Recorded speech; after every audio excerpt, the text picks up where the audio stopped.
ഗുരുമാരുത നിലയേശ്വരമുകിൽ വർണ്ണമുരാരേ ശരണാഗതരടിയങ്ങളിലലിവേന്ദുക ശൗരേ അജശങ്കര സുരസംഗവുമതിഭംഗിയിലൂന്നും നിജമംഗള ചരിതാമൃത മൃദുഗീതികളെന്നും നുകരാനിടയരുളിടണമതിനാൽ മൃതി നീക്കും മികവേന്തിടുമൊരു ജീവിതമടിയങ്ങളുമേൽക്കും ഗുരുമാരുത നിലയേശ്വരമുകിൽ വർണ്ണമുരാരേ ശരണാഗതരടിയങ്ങളിലലിവേന്ദുക ശൗരേ കരുണാകര മുരളീധര പരിപാവന കീർത്തേ കനകാംബര മധുസൂദന ഘന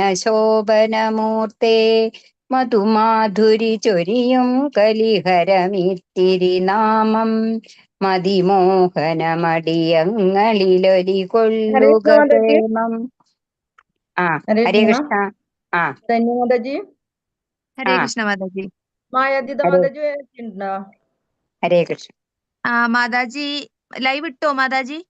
ഞാൻ ലൈവ് ഇട്ടു. ഞാനത് ട്രൈ ചെയ്യായിരുന്നു. അത് എനിക്കിപ്പോ കേൾക്കണ്ടായിരുന്നില്ല പറയണത്, പറയാൻ പറ്റണ്ടായിരുന്നില്ല. അതെ, ഹോസ്റ്റ് ആക്കാൻ അത് പറയാൻ വേണ്ടി. ലൈവ് ആയില്ലേ? ലൈവായി mataji. Hare Krishna. Thank you. Okay mataji. Mayatita മാതാജിയോട് പറയൂ. ഹരേ കൃഷ്ണ. മാതാജി കേട്ടു. ഞാനിതില് ഹോസ്റ്റ് ആവാൻ ആരെങ്കിലും ഉണ്ടോ? ഹോസ്റ്റ് ശാന്തമ്മ മാതാജി ഉണ്ട് അല്ലേ? ഹോസ്റ്റ് ആവാൻ. ശാന്ത മാതാജിയാ. ഓക്കെ. ലൈവ് പോണുണ്ടല്ലോ മാതാജി? ലൈവ് ഉണ്ട്, പോകുന്നുണ്ട് മാതാജി.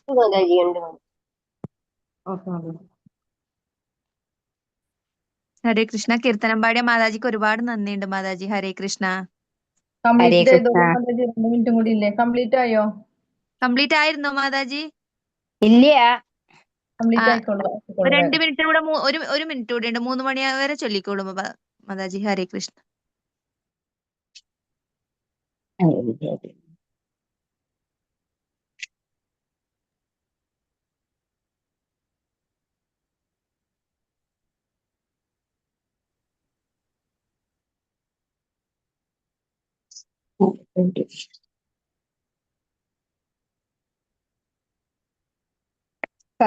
കണി കാണണമതുപോലതി സുഭഗന്ധവരൂപം കരളും മെഴിയണയും കുളിരെഴുമാറനുവേലം നിറയെ തിറമൊടു പീലികൾ തിരുകും തിരുമുടിയും കുറിയും കനിവുറയും കരിമിഴിയും ചെറുചിരിയും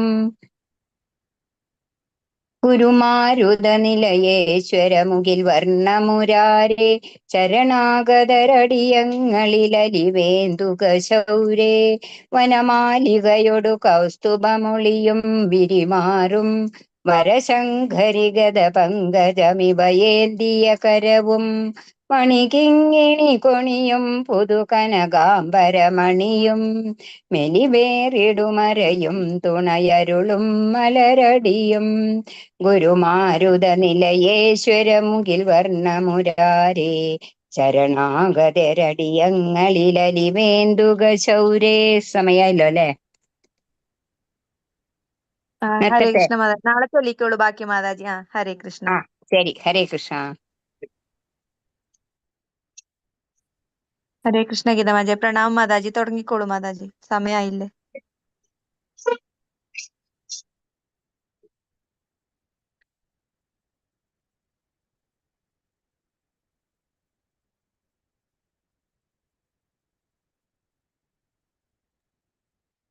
ഹരേ കൃഷ്ണ ഗീത മാതാജി. കേൾക്കുന്നില്ലേ മാതാജി?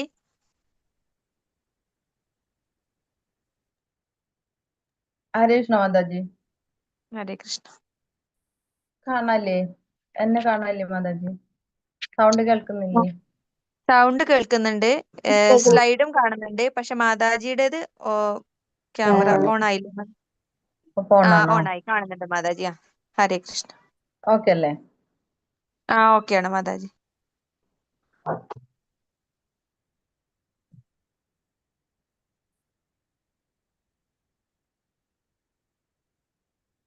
ഹരേ കൃഷ്ണ.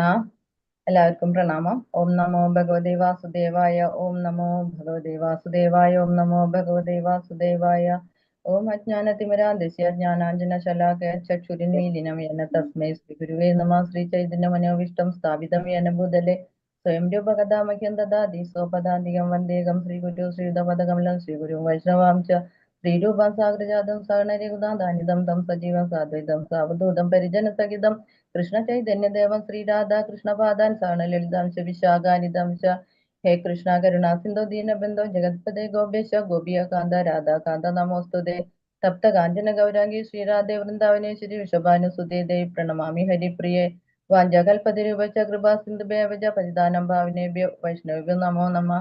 നമ ഓം വിഷ്ണുപാദായ കൃഷ്ണപ്രേഷ്ഠായ ഭൂതലെ ശ്രീമതേ ജയപതാക സ്വാമിനിധി നാമിനെ നമ ആചാര്യപാദായ നിധായ കൃപവൃദായിനെ ഗൗരഗദാദാമദായ നാഗരികരാമദാരിണെ നമ ഓം വിഷ്ണുപാദായ കൃഷ്ണപ്രേഷ്ഠായ ഭൂതലെ ശ്രീമതേ ഭക്തിവേദാന്ത സ്വാമിനിധി നാമിനെ നമസ്തേ സാരസ്വതേ ദേവി ഗൗരവാണി പ്രചാരിണി നിർവിശേഷ ശൂന്യവാദി പാശ്ചാത്യ ദേശധാരിണെ ജയ ശ്രീകൃഷ്ണ ചൈതന്യ പ്രഭു നിത്യാനന്ദ ശ്രീ അദ്വൈത ഗദാധര ശ്രീവാസാദി ഗൗരഭക്തവൃന്ദം. ഹരേ കൃഷ്ണ കൃഷ്ണ കൃഷ്ണ ഹരേ ഹരേ ഹരേ രാമ രാമ രാമ ഹരേ ഹരേ ഹരേ കൃഷ്ണ കൃഷ്ണ കൃഷ്ണ ഹരേ ഹരേ ഹരേ രാമ രാമ രാമ ഹരേ ഹരേ. ഹരേ കൃഷ്ണ. ശ്രീ ശ്രീരാധ ഗോവിന്ദ് ഇസ്കോൺ മാംഗ്ലൂരിന്റെ 18 ദിവസത്തെ ക്ലാസ്സിലേക്ക് എല്ലാവർക്കും സ്വാഗതം. ഇന്ന് നമ്മള് അധ്യായം 2 ഗീതാ വിഷയ സംഗ്രഹമാണ് പഠിക്കാനുള്ളത്. ഇന്നലെ നമ്മള് അർജുനന്റെ വിഷാദ യോഗം അതാണ് നമ്മൾ കണ്ടത്. അപ്പൊ അതിൽ എന്തൊക്കെയാണ് നമ്മൾ ഇന്നലെ പഠിച്ചത്? ഇന്നലത്തെ അധ്യായത്തില് ഹരീഷ്ണ ആർക്കെങ്കിലും പറയാൻ പറ്റുമോ? ദുര്യോധനൻ സൈന്യത്തെ നിരീക്ഷിക്കുന്നു കണ്ടു അല്ലെ? എവിടെയായിരുന്നു ആ യുദ്ധം നടക്കണ ആ സ്ഥലം? എവിടെയായിരുന്നു? കുരുക്ഷേത്ര. കുരുക്ഷേത്രം എന്ന ധർമ്മക്ഷേത്രത്തില്. അതില് ധൃതരാഷ്ട്രയുടെ മന്ത്രിയായിട്ട് ആരുണ്ടായിരുന്നു? സഞ്ജയൻ ഉണ്ടായിരുന്നു. അപ്പൊ പിന്നെ നമ്മള് ഭഗവാൻ നിരീക്ഷണം ആരാണ് ആദ്യം നിരീക്ഷിച്ചത്? ദുര്യോധനൻ നിരീക്ഷിച്ചു അല്ലെ സൈന്യത്തെ. എന്നിട്ട് പറഞ്ഞു ദ്രുപദ പുത്രൻ ഒരുക്കി നിർത്തിയിട്ടുള്ള ആ സൈന്യ വ്യൂഹത്തെ നോക്കൂ എന്നുള്ളത് പറഞ്ഞു അല്ലെ. പിന്നെന്താണ് നമ്മൾ കണ്ടത്? നമ്മുടെ അർജുനൻ നോക്കുന്നുണ്ട്, സൈന്യത്തെ നിരീക്ഷിക്കുന്നതായിട്ട് കണ്ടു അല്ലെ. അതില് സൈന്യത്തെ നിരീക്ഷിച്ചപ്പോ എന്താ സംഭവിച്ചത് അർജുനന്? ബന്ധുജനാദികളെല്ലാം മറുവശത്ത് നിൽക്കുന്ന അവിടെ കണ്ടപ്പോ അർജുനന് യുദ്ധം ചെയ്യാനുള്ള താല്പര്യം നഷ്ടപ്പെട്ടു പോയി. 5 വിഷയങ്ങൾ കണ്ടു അല്ലെ. പിന്നെ എന്താണ് നമ്മൾ 5 എണ്ണം കണ്ടത്? 5 കാര്യത്തെ പറ്റി പറയുന്നത് ഏതാണ്? മൃദുല ഹൃദയത്വം, ഭൗതിക അനുഭവങ്ങൾ, പാപം, കുടുംബ പാരമ്പര്യം, തീരുമാനം എടുക്കാൻ ആവാത്ത അവസ്ഥ. പിന്നെന്താണ് നമ്മള് ഭഗവത്ഗീതയിലെ 5 കാര്യത്തെ പറ്റി നമ്മൾ പറഞ്ഞു. അത് ഏതൊക്കെയാണ്? മൃദുല ഹൃദയത്വം അതല്ല ഭഗവത്ഗീതയിലെ 5 കാര്യത്തെ പറയുന്നുണ്ട് എന്ന് പറഞ്ഞു. ആ 5 കാര്യമാണ് ചോദിച്ചത്. വൈദിക പ്രമാണങ്ങളല്ലേ മാതാജി? ഈശ്വരൻ, ഭൗതിക പ്രകൃതി, കാലം, കർമ്മം. ഓക്കെ. പിന്നെ അർജുനൻ അതിന്റെ വിജയത്തെ പറ്റിയിട്ട് നമ്മൾ 9 കാര്യങ്ങൾ 9 ലക്ഷണം പറഞ്ഞു അല്ലെ. അതേതാണ്? ധർമ്മക്ഷേത്രം, ദിവ്യമായ രഥം, കപിധ്വജം, ശംഖനാദം, ഗാണ്ഡീവം, ജീവിതം, മോക്ഷാദ ഏകാദശി, ഭാഗ്യലക്ഷ്മി, ഋഷികേശം, ഇന്ദ്രിയനാഥം. പിന്നെ ഭഗവത്ഗീതയിൽ എത്ര ശ്ലോകം ഉണ്ടെന്ന് പറഞ്ഞു? 700 ശ്ലോകം ഉണ്ട്. പിന്നെ 18 അധ്യായത്തിലൂടെ 700 ശ്ലോകം ഉണ്ട്. പിന്നെ അതിന് 3ആയിട്ട് നമ്മൾ 6 അധ്യായങ്ങൾ വെച്ചിട്ട് 3 ഭാഗമായിട്ട് നമ്മൾ അതില് തിരിച്ചിട്ടുണ്ട് എന്ന് പറഞ്ഞു. പിന്നെന്താണ് പറഞ്ഞ അതിന്റെ മധ്യത്തിലുള്ളത് ഏതായിരുന്നു എന്ന് പറഞ്ഞു? ഏത് യോഗത്തെ പറ്റിട്ടാ പറഞ്ഞു? ഭക്തിയോഗം. ഭക്തിയോഗത്തെ പറ്റിയാണ് നമ്മൾ പറഞ്ഞത്. അപ്പൊ ഇന്നലെ അത് കഴിയുമ്പോ നമ്മള് നമ്മുടെ അർജുനൻ അപ്പോഴും എങ്ങനെയാണ് നിൽക്കുന്നുണ്ടായിരുന്നത്? എന്താ പറയാ, ആ വിഷമതകളൊക്കെ വിഷാദത്തോട് കൂടിയിട്ട് തന്നെ അല്ലെ നമ്മൾ കണ്ടത്. ലാസ്റ്റ് കാണുമ്പോഴും അത് തന്നെയായിരുന്നു അല്ലെ. അപ്പൊ ഇന്ന് നമുക്ക് ഗീതാ വിഷയ സംഗ്രഹം എന്ന് പറയുമ്പോ ഈ നമ്മുടെ കർമ്മയോഗം അതേപോലെ ഭക്തിയോഗം ജ്ഞാനയോഗം എല്ലാം കൂടിയിട്ട് ഒരുമിച്ചുള്ള ഒരു ചെറുതായിട്ടുള്ള ഒരു സംഗ്രഹമായിട്ടാണ് നമുക്ക് ഈ ഒരു 2ാമത്തെ അധ്യായത്തിൽ തന്നെ പറഞ്ഞു തരുന്നത്. അപ്പൊ നമുക്ക് നോക്കാം എന്തൊക്കെയാണ് എന്നുള്ളത് കേട്ടോ. ഓക്കെ, എല്ലാവരും റെഡി? ഹരേ കൃഷ്ണ. എല്ലാവരും മ്യൂട്ട് ചെയ്തിട്ട് ഇരിക്കൂ, എന്നാലേ പറയുമ്പോ കേൾക്കാനൊക്കെ പറ്റുള്ളൂ കേട്ടോ. ഹരേ കൃഷ്ണ.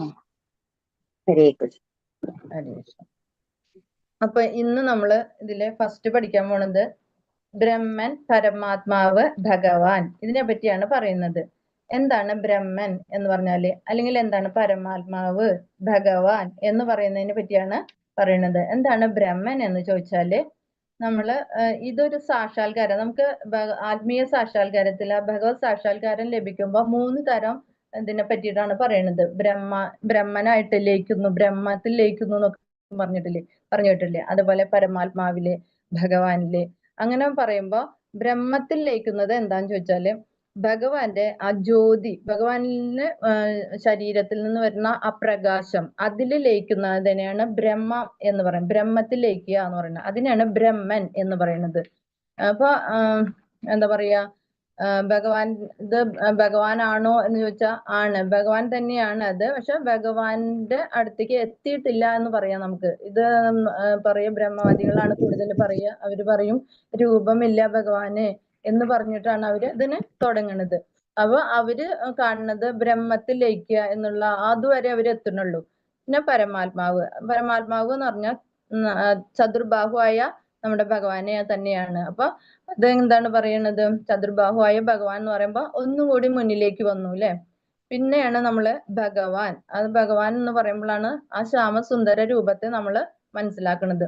അപ്പൊ ഈ ഭഗവാനെ നമ്മൾ മനസ്സിലാക്കുമ്പോ എന്തുണ്ടാവുന്നു, നമുക്ക് ബ്രഹ്മത്തെ മനസ്സിലാവുന്നു, പരമാത്മാവിനെയും മനസ്സിലാവുന്നു.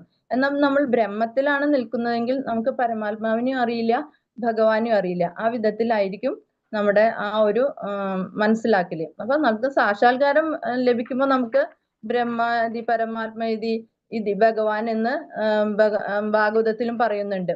അത് ശരിയാണ്, ഭഗവാനിൽ തന്നെയാണ് അത്.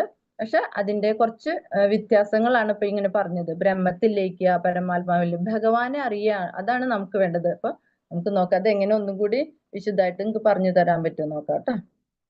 ഇപ്പൊ ഇവിടെ ഒരു സൂര്യനുണ്ട്. സൂര്യന്റെ ആ കിരണം, അതായത് ആ പ്രകാശം വരുമ്പോ ആ പ്രകാശത്തെ കണ്ടുകൊണ്ട് മാത്രം നിൽക്കണം. സൂര്യനെ അറിയുന്നില്ല, സൂര്യനിലേക്ക് നമ്മൾ നോക്കുന്നില്ല.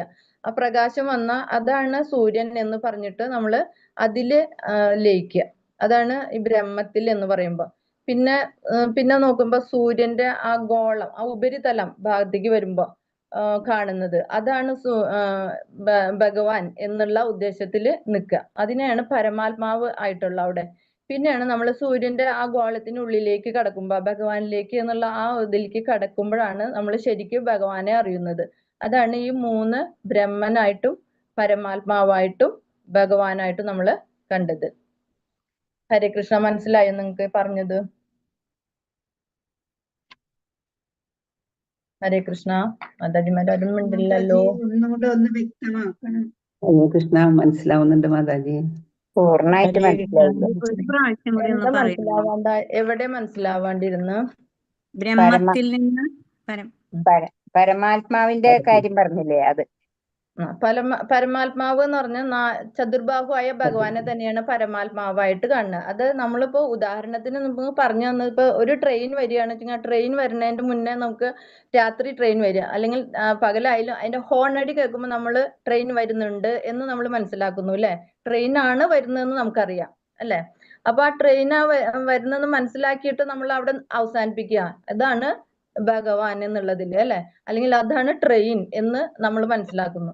അത് കഴിഞ്ഞ് നമ്മൾ അവിടെ നിന്ന് പിന്നെ അതിനെ പറ്റിയിട്ട് നമ്മൾ ചിന്തിക്കുന്നില്ല, കൂടുതലും മുന്നിലേക്ക് പോകണില്ല. പിന്നെ നമ്മൾ എന്ത് ചെയ്യുന്നു, നമ്മള് നമ്മുടെ ട്രെയിൻ അടുത്ത് വന്ന് നിന്നപ്പോ നമ്മൾ എന്ത് കണ്ടു, ട്രെയിനെ കണ്ടു, കംപ്ലീറ്റ് ട്രെയിനെ കണ്ടു. ഇതാണ് ഇത്ര ഇതൊക്കെ ഉണ്ട്, ഇത്ര എന്താ പറയാ നീളത്തില്, അതിന്റെ അതൊക്കെ നമ്മൾ മനസ്സിലാക്കി. അതോടുകൂടി അവിടെ പരമാത്മാവ്, പരമാത്മാവ് എന്ന് പറയുമ്പോ അത്രേ നിൽക്കണുള്ളൂ, പരമാത്മാവിനെ അത്രേ നമ്മൾ അറിയണുള്ളൂ. അത് കഴിഞ്ഞ് നമ്മൾ ട്രെയിനുള്ളിൽ കയറി കഴിഞ്ഞാലാണ് ഇതിൽ ഇത്ര ബോഗികള്, ഓരോരോ ബോഗികളിൽ ഇത്ര ഇത്ര സീറ്റുകളുണ്ട് എന്നൊക്കെ നമ്മൾ മനസ്സിലാവണം. അത് തന്നെയാണ് ഭഗവാൻ. അപ്പൊ നമ്മൾ ആ പരമാത്മാവിൽ വന്ന് നിൽക്കാതെ ഭഗവാനിലേക്ക് പോകണം. അതാണ് നമ്മളുടെ ഉദ്ദേശം. അതാണ് ഭഗവാനിലേക്ക് എത്തുക എന്നുള്ളതാണ് നമ്മുടെ ഉദ്ദേശം. അല്ലാതെ ബ്രഹ്മത്തിൽ ലയിക്കുക അല്ലെങ്കിൽ പരമാത്മാവില് ലയിക്കുക എന്നുള്ളതല്ല, നമുക്ക് ഭഗവാനിലേക്കാണ് എത്തേണ്ടത് അല്ലെ. ഇപ്പൊ ഏകദേശം മനസ്സിലായി കാണുന്നു വിചാരിക്കുന്നു. ഹരേ കൃഷ്ണ. ഹരേ കൃഷ്ണ. അപ്പൊ ഇനി നമ്മള് ഭഗവാൻ എന്നുള്ളതാണ് അടുത്തത് പറയുന്നത്. ഭഗവാൻ എന്ന് പറയുമ്പോ ഭഗവാൻ എന്ന സംസ്കൃത നിർവചനാണ്. സംസ്കൃത നിർവചനത്തിന് പരാശര മുനി എന്ന് പറഞ്ഞാല് വേദവ്യാസന്റെ പിതാവാണ്.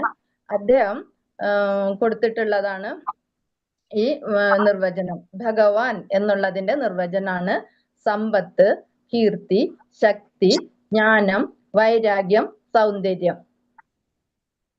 എല്ലാവരും എഴുതി വെക്കണമെങ്കിൽ ഒക്കെ എഴുതി വെച്ചോളൂ കേട്ടോ വേഗത്തില്. അപ്പൊ ഇത്രയും 6 കാര്യങ്ങൾ അടങ്ങിയ ആ ഒരു വ്യക്തിയാണ് ഭഗവാൻ. ഓക്കെ. അപ്പൊ ഇതിലിപ്പോ എല്ലാം തികഞ്ഞ വ്യക്തി എന്ന്, ഈ 6ഉം തികഞ്ഞ വ്യക്തി നമുക്ക് ഇവിടെ ആരെയും കാണാൻ പറ്റില്ല. ചിലപ്പോ സമ്പത്തുള്ള വ്യക്തി ഉണ്ടായിരിക്കും, അല്ലെങ്കിൽ സൗന്ദര്യമുള്ള വ്യക്തി ഉണ്ടായിരിക്കും, അല്ലെങ്കിൽ കീർത്തി ഉണ്ടായിരിക്കും. ഇതെല്ലാം തികഞ്ഞ് നമുക്ക് ഇവിടെ ആരെയും കാണാൻ പറ്റില്ല. അപ്പൊ അത് ഭഗവാൻ മാത്രമേ ഉള്ളൂ. എക്കോ വരണ്ട മാതാജി? ഹരേ കൃഷ്ണ. എല്ലാരും മ്യൂട്ട് ചെയ്യണേ. എന്തെങ്കിലും ചോദിച്ചു കഴിഞ്ഞാൽ മ്യൂട്ട് ചെയ്യാ. അതുകൊണ്ടാണ് എക്കോ വരുന്നത് മാതാജി. ഓക്കെ മാതാജി. ഹരേ കൃഷ്ണ. അപ്പൊ അങ്ങനെ നമ്മള് ഈ 6 കാര്യം തികഞ്ഞ വ്യക്തി ആണ് നമ്മുടെ ഭഗവാൻ. അപ്പൊ ഇത് എല്ലാം തികഞ്ഞപ്പോ നമുക്ക് പലരേനും കാണാം ഇവിടെ അല്ലെ.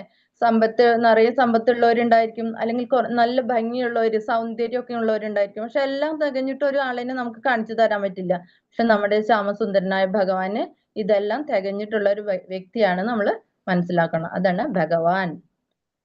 ഇനി നമ്മൾക്ക് 2-ലെ 7ാമത്തെ ശ്ലോകമാണ് തന്നിരിക്കുന്നത്. നമുക്ക് അതിലെ ഒന്നാമത്തെ ശ്ലോകം ഒന്നും നോക്കാം, എന്നിട്ട് പോവാം. അപ്പൊ നിങ്ങൾക്ക് അതിന്റെ ഒരു ഇത് കിട്ടും. എന്താ വെച്ചാൽ 1ാമത്തെ ശ്ലോകത്തില് സഞ്ജയനാണ് പറയണത്. സഞ്ജയൻ എന്താ പറഞ്ഞതെന്ന് വെച്ചാല്, ആ സമയത്ത് നമ്മൾ ഇന്നലെ കണ്ട അത് തന്നെയാണ് വീണ്ടും സഞ്ജയൻ ധൃതരാഷ്ട്രോട് പറയാണ്. ഇപ്പോ അർജുനൻ തളർന്നിരിക്കുന്നത് കണ്ടിട്ട് മധുസൂദനൻ, കൃഷ്ണൻ എന്ത് ചെയ്യുന്നു?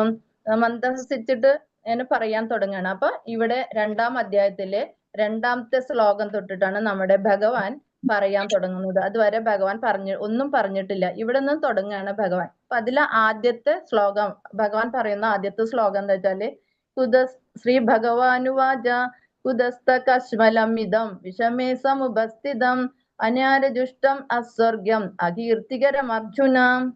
ഇവിടെ എന്താണ് പറയുന്നത് ഭഗവാൻ? പ്രിയപ്പെട്ട അർജുന എന്ന് വിളിക്കാണ്. എന്നിട്ട് പറയുന്നു, നിനക്ക് എവിടുന്നാണ് ഈ മാലിന്യം വന്നു പെട്ടത്? എന്താണ് ജീവിതത്തിന്റെ മൂല്യം എന്തെന്ന് അറിയാത്തവരാണ് ഇതൊക്കെ ചെയ്യാൻ. മൂല്യം അറിയുന്നവർക്ക് ഇതൊട്ടും യോജിച്ചതല്ല എന്ന് പറയണം. ഇത് നിന്നെ അകീർത്തിയിലേക്കാണ് നയിക്കുക എന്ന് പറയണം. എന്നിട്ടും അർജുനൻ എന്താ പറയണ? എന്നെ കൊണ്ട് സാധിക്കുന്നില്ല കൃഷ്ണ, എന്റെ ശരീരം തളരുകയാണ് എന്നൊക്കെ പറഞ്ഞിട്ട് വീണ്ടും വീണ്ടും അത് തന്നെ പറഞ്ഞുകൊണ്ടിരിക്കുകയാണ് അർജുനൻ. ഭഗവാൻ ഇത്രയൊക്കെ പറഞ്ഞിട്ടും അർജുനൻ എന്നെ പറച്ചില് മാറ്റുന്നില്ല. എനിക്ക് സാധിക്കുന്നില്ല, യുദ്ധം ചെയ്യാൻ കഴിയില്ല എന്ന് പറയണം. അപ്പൊ എന്താണ് പറയണത് ഭഗവാൻ ലാസ്റ്റ് നമ്മുടെ 7ാമത്തെ ശ്ലോകത്തിലേക്ക് വരുമ്പോഴേക്കും, ഇനി എന്താണ് ഞാൻ ചെയ്യേണ്ടത് എന്നുള്ള ഒരു ഇത് നമുക്കും അങ്ങനത്തെ ഒരു സമയം വരൂല്ലേ. ചിലപ്പോ നമ്മളെ ഈ ഭൗതിക ലോകത്ത് ജീവിക്കുന്ന നമുക്കൊക്കെ എന്താണ് തീരുമാനം എടുക്കാൻ പറ്റാത്ത ഒരു സമയം നമുക്ക് എല്ലാവർക്കും ഉണ്ടാവുന്നതാണ്. അപ്പൊ ഇവിടെ ഭഗവാനെ ശരണം പ്രാപിക്കുക. അപ്പൊ നമുക്ക് ഒരു ഗുരു എപ്പോഴും ആവശ്യമാണ് എന്നുള്ളത് നമുക്ക് ഇതിൽ നിന്ന് പറഞ്ഞു തരികയാണ്. ഗുരു ഉണ്ടെങ്കിൽ തന്നെ നമുക്ക് എന്ത് തീരുമാനം എടുക്കാൻ പറ്റാത്ത ഒരു അവസരം വരുമ്പോ നമുക്ക് ആ തീരുമാനം എന്താണ് ചെയ്യേണ്ടത് എന്നുള്ളത് നമുക്ക് ഗുരുവിനോട് ചോദിക്കാൻ പറ്റും. അപ്പൊ അത് ഗുരുവിനെ നമ്മൾ ശരണം പ്രാപിക്കണം ആ സമയത്ത്. അപ്പോഴേ നമുക്ക് അതിന് സാധിക്കുകയുള്ളൂ. ഇവിടെ അർജുനൻ അതേപോലെ ശരണം പ്രാപിക്കുകയാണ് ഭഗവാനെ ഗുരുവായിട്ട് കണ്ടിട്ട്. അതുവരെ മിത്രമായിട്ടും സുഹൃത്തും ഒക്കെ ആയിട്ടാണ് കണ്ടിരുന്നത്. ഇപ്പോ ഗുരു ശിക്ഷ ബന്ധം ഇവിടുന്ന് തുടങ്ങുകയാണ്. 2ാമത്തെ അധ്യായത്തിലെ 7ാമത്തെ ശ്ലോകം.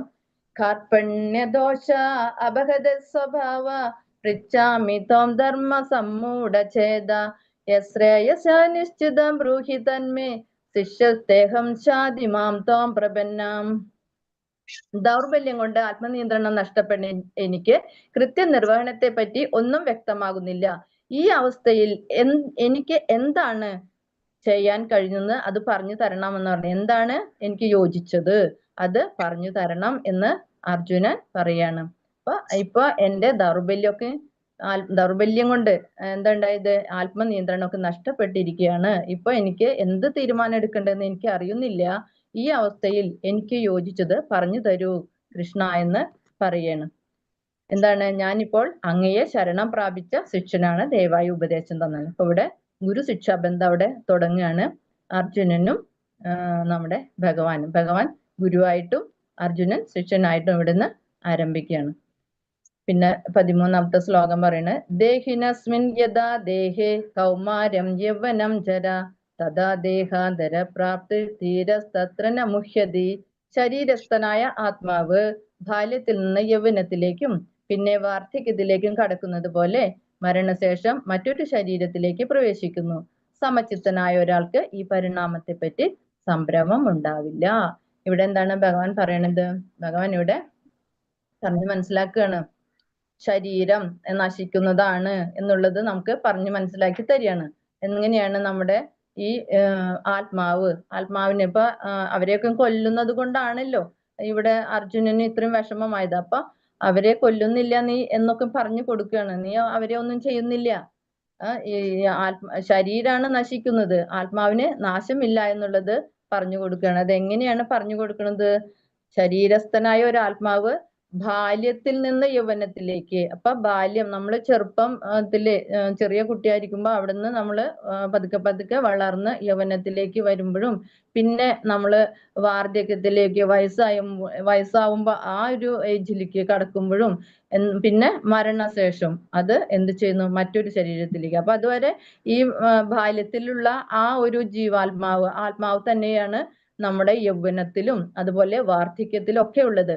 അതിനുശേഷം ഈ ശരീരത്തിനെ കൊണ്ട് ഒന്നിനും സാധിക്കില്ല, ഈ ശരീരത്തിൽ ഇരിക്കാൻ പറ്റില്ല എന്ന് ആത്മാവിന് തോന്നുമ്പോഴാണ് എന്ത് ചെയ്യുന്നത്? അതൊരു മറ്റൊരു ശരീരത്തിലേക്ക് പ്രവേശിക്കുകയാണ് ചെയ്യുന്നതെന്ന് നമ്മൾ മനസ്സിലാക്കണം. അതുകൊണ്ട് തന്നെ നമ്മൾ ഒരാൾ മരിച്ചു എന്ന് പറയുമ്പോൾ നമുക്ക് അവിടെ വിഷമിക്കേണ്ട ആവശ്യമില്ല. ശരിക്ക് ആ ആളുടെ ശരീരമാണ് പോകുന്നുള്ളൂ. ആ ആളാകുന്ന ആത്മാവ് അത് നശിക്കുന്നില്ല എന്ന് നമുക്ക് പറഞ്ഞു തരികയാണ്. അപ്പൊ അങ്ങനെ നമ്മൾ ആ ഒരു മനസ്സോ ഇങ്ങനെയാണ് നമ്മുടെ ഒരു എന്താ പറയാ ആത്മാവിന്റെ ഒരു ചക്രം എന്ന് പറയുമ്പോ അങ്ങനെ നമ്മൾ ചിന്തിച്ച അതിനെ പറ്റിയിട്ട് നമുക്ക് ദുഃഖിക്കേണ്ടി വരില്ല എന്നാണ് പറയുന്നത്. അപ്പൊ ഒരാൾ മരിച്ചുപോയി എന്ന് പറഞ്ഞിട്ട് നമ്മൾ ദുഃഖിച്ചിരിക്കേണ്ട ആവശ്യമില്ല, അതിൽ സംഭ്രമം ഉണ്ടാവേണ്ട ആവശ്യമില്ല എന്നാണ് പറയുന്നത്. അത് ബാല്യത്തിൽ എങ്ങനെയുണ്ടായിരുന്നു അതേ ആത്മാവ് തന്നെയാണ് വയസ്സാവുമ്പോഴും യൗവനത്തിലും വയസ്സാവുമ്പോഴും ഉണ്ടാവുന്നത്. അത് പിന്നീട് ആ ശരീരത്തില് ഇരിക്കാനുള്ള ഒരു ഇതില്ലാതാവുമ്പോഴാണ് മറ്റൊരു ശരീരത്തിലേക്ക് പ്രവേശിക്കുന്നത് എന്ന് പറയുന്നത്. അതുകൊണ്ട് നീ വിഷമിക്കണ്ട എന്നുള്ളത് പറഞ്ഞു തരികയാണ്. അപ്പൊ ഇവിടെ കാണിച്ചേർക്കണതിൽ എന്ന് വെച്ചാല് നമ്മുടെ ശരീരം എന്തുകൊണ്ട് ഉണ്ടാക്കുന്നതാണ് എന്നുള്ളതാണ് കാണിക്കുന്നത്. അപ്പൊ ഇവിടെ എത്ര കാര്യമാണ് ഇതിൽ എഴുതിയിരിക്കുന്നത്? 5 കാര്യമുണ്ട് അല്ലെ? നമ്മുടെ ഭൗതിക ശരീരമാണ്, അത് നശിക്കുന്നതാണ്. എന്തുകൊണ്ടാണ്? അത് പഞ്ചഭൂതങ്ങൾ കൊണ്ട് ഉണ്ടാക്കിയതാണ് അല്ലെ? പഞ്ചഭൂതങ്ങൾ എന്ന് പറയുമ്പോ ഏതൊക്കെയാണ്? ജലം, വായു, പിന്നെന്താണ്? ഭൂമി, ആകാശം, അഗ്നി അല്ലെ? ഈ 5 ഭൂതങ്ങൾ, ആ പഞ്ചഭൂതങ്ങൾ കൊണ്ട് ഉണ്ടാക്കിയതാണ് നമ്മുടെ ശരീരം. അതുകൊണ്ട് ഇതിൽ തന്നെ നമ്മൾ അവസാനിക്കുമ്പോൾ ലയിക്കുന്നതും. അപ്പൊ ഇത് നശിക്കുന്നതാണ് എന്ന് നമ്മൾക്ക് ഉറപ്പായി. അപ്പൊ ആത്മാവ് ഒരിക്കലും നാശമില്ല എന്നുള്ളതാണ് മനസ്സിലാക്കുന്നത്. ഇതിന്റെ ഉള്ളിൽ ഇരിക്കുന്ന ആത്മാവ്, ശരീരത്തിന്റെ ഉള്ളിൽ ആത്മാവ് ഉണ്ടെങ്കിൽ മാത്രമേ ഈ ശരീരത്തിന് എന്തെങ്കിലും ചെയ്യാൻ പറ്റുള്ളൂ. ഇപ്പൊ ചേതന ഇല്ലാത്തൊരു ശരീരമാണ് നമുക്ക് ശരിക്ക്. അതിന്റെ ഉള്ളില് ആത്മാവാവുന്ന ആ ഒരു ചൈതന്യം ഇരിക്കുമ്പോഴാണ് നമ്മുടെ ശരീരത്തിന് എന്ത് ചെയ്യാനും പറ്റുന്നത്. അപ്പൊ നമ്മൾ മനസ്സിലാക്കേണ്ടത് എന്താ വെച്ചാല് നമ്മള് ശരീരമല്ല എന്നുള്ളത് നമ്മൾ ബോധ്യപ്പെടണം നമുക്ക്. അതാണ് ഇവിടെ അർജുനനെ ബോധ്യപ്പെടുത്തുന്നത്. അർജുനനെ ബോധ്യപ്പെടാൻ വേണ്ടിയിട്ടല്ല, അത് നമുക്ക് വേണ്ടിയിട്ട് തന്നെയാണ് ഭഗവാൻ പറയുന്നത്. അപ്പൊ നമ്മൾ ശരീരം നശിച്ചു അല്ലെങ്കിൽ ഒരാൾ മരിച്ചു എന്ന് പറഞ്ഞിട്ട് സങ്കടപ്പെടേണ്ട ആവശ്യമില്ല എന്നുള്ളതാണ് നമ്മൾ മനസ്സിലാക്കേണ്ടത്. ആത്മാവിന് ഒരിക്കലും ഒരു മാറ്റവും സംഭവിക്കില്ല. ഇത് എന്റെ ചിത്രം തന്നെയാണ് ഇപ്പൊ ഇവിടെ കാണുന്നത്. ഒരു ചെറിയ കുട്ടി ജനിക്കുമ്പോൾ ഉണ്ടാവുന്നു, ജനിച്ചു കഴിഞ്ഞു. ആ കുട്ടി ജനിച്ചു കഴിഞ്ഞാൽ പിന്നെ എന്തുണ്ടാവും? കുറച്ച് കുറച്ച് വളരുമ്പോ മുട്ടുത്തി നടക്കുന്നു, പിന്നെ എഴുന്നേറ്റ് നടക്കുന്നു, പിന്നെ എന്തോ ഓടാനും ചാടാനും, പിന്നെ ഒരു വലിയൊരു മനുഷ്യനാവുന്നു, പിന്നീട് വീണ്ടും വയസ്സാവുന്നു, വീണ്ടും ആ വയസ്സായി അതിന്റെ ലാസ്റ്റ് മൊമെന്റില് മരണം സംഭവിക്കുന്നു. അപ്പോഴും ഈ ശരീരത്തിന് മാത്രമേ മാറ്റങ്ങൾ കാണുന്നുള്ളൂ നമ്മള്. അതിന്റെ ഉള്ളിലിരിക്കുന്ന ആത്മാവിന് ഒരു മാറ്റമില്ല. ഈ ചെറിയ കുട്ടി ജനിക്കുമ്പോൾ ഉണ്ടാവുന്നത് തന്നെ മരണം വരെ ആ ആത്മാവ് അതേപോലെ തന്നെയാണ് എന്നുള്ള ഒരു ഇത് പറഞ്ഞു തരികയാണ് നമുക്ക് ഈ ചിത്രത്തിൽ കൂടെ. പിന്നെ ഇപ്പൊ ഇവിടെ നമ്മളിപ്പോ ഒരു കാറ് കാണുന്നുണ്ടല്ലേ. ഇപ്പൊ നമ്മള് നമ്മുടെ വീട്ടിൽ ഒരു കാറ് വാങ്ങി എന്ന് വിചാരിക്കുക. കാറ് വാങ്ങിയിട്ട് ആ കാർ അവിടെ കിടന്നോണ്ട് ആ കാറിന് വല്ല ജീവൻ വെക്കുവോ? ആ കാറ് തനിയെ പോവോ? കാറിന്റെ ഉള്ളില് നമ്മൾ ഓടിക്കാൻ, അത് ഡ്രൈവിംഗ് ചെയ്യാനുള്ള ഒരു ഡ്രൈവർ വേണം അല്ലെ? അപ്പൊ ആ ഡ്രൈവർ ഉണ്ടെങ്കിൽ മാത്രമേ ആ കാറിന് കൊണ്ടുപോകാൻ പറ്റുള്ളൂ. അതുപോലെ തന്നെയാണ് നമ്മുടെ ഈ ശരീരം. നമ്മുടെ ശരീരം എന്ന് പറയുന്നത് ചേതന ഇല്ലാത്തൊരു ശരീരമാണ്. അതിന് ജീവനില്ലാതെ തന്നെ ഇരിക്കണം. പക്ഷെ അതിന്റെ ഉള്ളിലിരിക്കുന്ന ആത്മാവാകുന്ന ആ ചൈതന്യം ഉണ്ടാവുമ്പോൾ മാത്രമേ നമ്മുടെ ശരീരത്തിനും ഒരു എന്താ പറയാ എന്തെങ്കിലും ചെയ്യാനൊക്കെ നമുക്ക് സാധിക്കുള്ളൂ. ഈ കാറിൽ ഒരു ഡ്രൈവർ കയറി അതിൻ്റെതായ ആ പ്രവർത്തനം ചെയ്യുമ്പോൾ മാത്രമേ ആ കാർ ഓടുള്ളൂ. അതുവരെ ആ കാറിനെ നമുക്ക് പറയാൻ പറ്റില്ലല്ലോ അതിന് ജീവൻ ഉണ്ടെന്ന്. അത് ജീവൻ വെക്കണമെച്ചെങ്കിൽ അതിൻ്റെ ഉള്ളില് ഡ്രൈവർ വേണം അല്ലെ? അപ്പൊ മാത്രമേ അത്. അതേപോലെ തന്നെയാണ് നമ്മുടെ ഉള്ളിലും ആ ജീവൻ ഉള്ളത് കൊണ്ട്, ഏത് ജീവൻ? ജീവാത്മാവ് അല്ലെ? ആത്മാവ് ഉള്ളത് കൊണ്ട് തന്നെയാണ് നമുക്ക് ഈ ശരീരം കൊണ്ട് എന്ത് ചെയ്യാനും പറ്റുന്നത്. അത് വീണ്ടും നമുക്ക് ഇവിടെ കാണിച്ചു തരുന്നത്, നമ്മള് 84 ലക്ഷം യോനികളിൽ കൂടെ കടന്നു വന്നിട്ടാണ് നമ്മൾ മനുഷ്യജന്മം എടുക്കുന്നത്. അപ്പൊ ഈ 84 ലക്ഷം യോനികൾ എന്ന് പറയുമ്പോ അതിലെ എല്ലാവിധ ജന്തുക്കളും മൃഗങ്ങളും പക്ഷികളും പിന്നെ എന്താ വെള്ളത്തില് ഉള്ള ജീവികളും ഒക്കെ വരും. അതിൽ കൂടെ കടന്നു വന്നിട്ടാണ് നമ്മള് മനുഷ്യ ജന്മം എടുക്കുന്നത്. അപ്പൊ 84 ലക്ഷം ജീവികളുണ്ട്. ജീവികളിൽ കൂടെയാണ് ലാസ്റ്റ് നമ്മള് മനുഷ്യ ജന്മം നമുക്ക് കിട്ടുന്നത് എന്ന് നമ്മൾ ഓർക്കുക. അപ്പൊ നമ്മൾ എങ്ങനെയാണ് ഇതൊക്കെ വരുന്നത് വെച്ചാൽ നമ്മുടെ കർമ്മഫലം കൊണ്ട് തന്നെയാണ്. ഇപ്പൊ മനുഷ്യനാണെന്ന് വിചാരിച്ചിട്ട് അടുത്ത ജന്മം നമ്മൾ മനുഷ്യനാവണമെന്നില്ല. കാരണം എന്താ? നമ്മൾ എന്താണ് ചെയ്യുന്നത് അതിനനുസരിച്ചായിരിക്കും നമ്മള് മനുഷ്യനായിട്ട്, അല്ലെങ്കിൽ നമ്മുടെ കർമ്മ ഏത് വിധത്തിലാച്ചെങ്കിൽ ആ കർമ്മത്തിന് അനുസരിച്ചായിരിക്കും നമ്മള് ഓരോരോ യോനികളില് ജന്മം എടുക്കുന്നത്. അപ്പൊ അത് നമ്മള് നല്ലത് ചെയ്യണ ഭഗവാന് വേണ്ടിയിട്ടൊക്കെ നമ്മള് ഭക്തിയുത സേവനങ്ങളും ഭഗവത് നാമൊക്കെ ജപിക്കുമ്പോൾ നമുക്ക് എന്ത് ചെയ്യാൻ പറ്റും? നമുക്ക് ചിലപ്പോ ഭഗവാൻ നമുക്ക് ആ ഒരു ഇത് തരും. ഈ അടുത്ത ജന്മം മനുഷ്യജന്മം ആയിട്ട് കിട്ടാനുള്ള സാധ്യത ഇങ്ങനെ കിട്ടുള്ളൂ. അല്ലാണ്ട് മൃഗങ്ങൾക്ക് എന്തായാലും അത് കിട്ടില്ലല്ലോ. അവർക്ക് ഈ വക അറിവില്ലാത്തതല്ലേ. അതുകൊണ്ട് മനുഷ്യന്മാർക്ക് ചെയ്യാൻ പറ്റുന്നത് നമുക്ക് ഈ മൃഗങ്ങൾ ചെയ്യുന്ന ആ ഒരു കാര്യത്തിൽ നിന്ന് വിട്ട് നമുക്ക് ചെയ്യാൻ പറ്റണതാണ് ഭഗവാനെ അറിയുക എന്നുള്ളത്. അപ്പൊ ആ ഭക്തിയുത സേവനങ്ങളൊക്കെ ചെയ്യാൻ തുടങ്ങുമ്പോൾ നമുക്ക് അടുത്ത ജന്മം ചിലപ്പോ ഇതിലും നല്ലൊരു ജന്മമായിട്ട് ഒരു ആത്മീയത ഉള്ള കുടുംബത്തിലൊക്കെ നമുക്ക് ജനിക്കാൻ സാധിക്കും. അതെങ്ങനെ വേണം നമ്മൾ ചെയ്യണം വെച്ചെങ്കിൽ, ഇപ്പൊ ഇവിടെ ഒരു മാതാജി ഒരു നിൽക്കുന്നുണ്ട്. ഒരു എന്താ പറയാ തത്തക്കൂടുണ്ട് അല്ലെ? തത്തക്കൂടിൽ ഒരു തത്ത ചാവാറായ പോലെയോ ചത്തിട്ടൊക്കെ കിടക്കുന്നുണ്ട് അല്ലെ? എന്നിട്ടും ആ മാതാജി എന്ത് ചെയ്യുന്നു? ആ തത്തക്കൂടിനെ ഭംഗിപ്പെടുത്തല്ല, അതിനെ മിനുക്കുന്നു അല്ലെ? അതിനെ വൃത്തിയാക്കുന്നു. പക്ഷെ അതിന്റെ ഉള്ളിലിരിക്കുന്ന ആ തത്തയെ നോക്കുന്നില്ല. അപ്പൊ അടുത്ത കൂട്ടില് തത്ത നന്നായിട്ട് ഇരിക്കുന്നുണ്ട്. എന്തുകൊണ്ടാണ്? അതിന് വേണ്ടതായ ഭക്ഷണം അതിന് കൊടുക്കുന്നുണ്ട്. അപ്പൊ ആ തത്ത നന്നായി ഇരിക്കുന്നുണ്ട്. അപ്പൊ അതുപോലെ തന്നെ നമ്മുടെ ഈ ശരീരം എന്ന് പറയുന്നത് നശിക്കുന്ന ശരീരമാണ്. അതിന് നമ്മൾ എന്ത് ചെയ്യുന്നു? നമ്മൾ അതിനെ നല്ല പോഷക വസ്തുക്കളൊക്കെ കൊടുത്ത് നല്ല ഭക്ഷണങ്ങളൊക്കെ കൊടുത്ത് അതിനെ മോടി പിടിപ്പിച്ച് എങ്ങനെയൊക്കെ ഭംഗിയിൽ കൊണ്ട് നടക്കണ്ട വെച്ചെങ്കിൽ അതൊക്കെ നമ്മൾ ചെയ്യാം അല്ലെ? നമ്മളെല്ലാവരും ചെയ്യണ കാര്യങ്ങളാണ്. അതിനെ നമ്മൾ അതിനെ വൃത്തിയാക്കി വെക്കണം, വേണ്ടെന്ന് പറയുന്നില്ല. അത് വൃത്തിയിലിരിക്കണം. അതുപോലെ അതിന് നല്ല പോഷകാഹാരം കൊടുക്കണം. അത് കൊടുത്താൽ മാത്രം തന്നെയാണ് നമ്മുടെ ഉള്ളിലുള്ള ആ ആത്മാവ് അതും നന്നായിട്ട് ഇരിക്കുള്ളൂ. കാരണം എന്താ? അതിനെ നന്നായിട്ട് കൊണ്ടുപോകണമെങ്കിൽ നമ്മുടെ ശരീരവും നന്നായിട്ട് ഇരിക്കണം. പക്ഷെ എന്ത് ചെയ്യണം? ആത്മാവിനെ നോക്കാതെ ശരീരത്തെ മാത്രം പോഷണപ്പെടുത്തിയിട്ട് പോഷകമൊക്കെ കൊടുത്തിട്ട് വളർത്തി മിനുക്കി ഭംഗി ചെയ്ത് നടന്നുകൊണ്ട് കാര്യമില്ല. പകരം എന്ത് ചെയ്യണം? നമുക്ക് ഭഗവാന്റെ നാമങ്ങളും ഭക്തിയുത സേവനങ്ങളും ഒക്കെ കൊടുക്കുമ്പോ അപ്പൊ മാത്രമേ ആത്മീയമായ കാര്യങ്ങൾ നമ്മുടെ ഉള്ളിലിരിക്കുന്ന ആത്മാവിന് കിട്ടുമ്പോൾ മാത്രമേ ആ ആത്മാവ് തൃപ്തിപ്പെടുകയുള്ളൂ, അതും സന്തോഷിക്കുകയുള്ളൂ അല്ലെ. അതാണ് നമ്മൾ ചെയ്യേണ്ടത്. നമ്മുടെ ശരീരത്തിന് കൂടുതൽ നമ്മൾ മോടി പിടിപ്പിക്കേണ്ട ആവശ്യം ഇല്ല ശരിക്കും. പക്ഷെ നമ്മൾ ആവശ്യത്തിന് നമ്മൾ ചെയ്യണം. അത്യാവശ്യ കാര്യങ്ങളൊക്കെ നമ്മൾ ചെയ്തേ പറ്റുള്ളൂ. അപ്പൊ അങ്ങനെ ചെയ്താൽ മാത്രമേ നമ്മുടെ ആത്മാവും നന്നായിട്ട് ഇരിക്കുള്ളൂ. ആത്മാവിനും ഭഗവാനിലേക്കും ഒക്കെയുള്ള ആ ഒരു പ്രയാണം അല്ലെ, അതിലേക്ക് എത്താനൊക്കെ നമുക്ക് സാധിക്കുള്ളൂ. അപ്പൊ ഭക്തിയാവുന്ന ആ ഒരു പോഷകാഹാരം നമ്മൾ കൊടുത്തേ പറ്റൂ. ആധ്യാത്മികമായിട്ടുള്ള പോഷകാഹാരം നമ്മുടെ ആത്മാവിന് നമ്മൾ ചെയ്തുകൊണ്ടിരിക്കണം. ഇപ്പൊ നമ്മൾ ചെയ്യുന്നത് അതാണ്.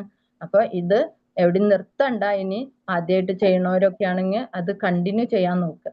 ഇപ്പൊ ഇവിടെ 4 വാഹനങ്ങൾ കാണിക്കുന്നുണ്ട്.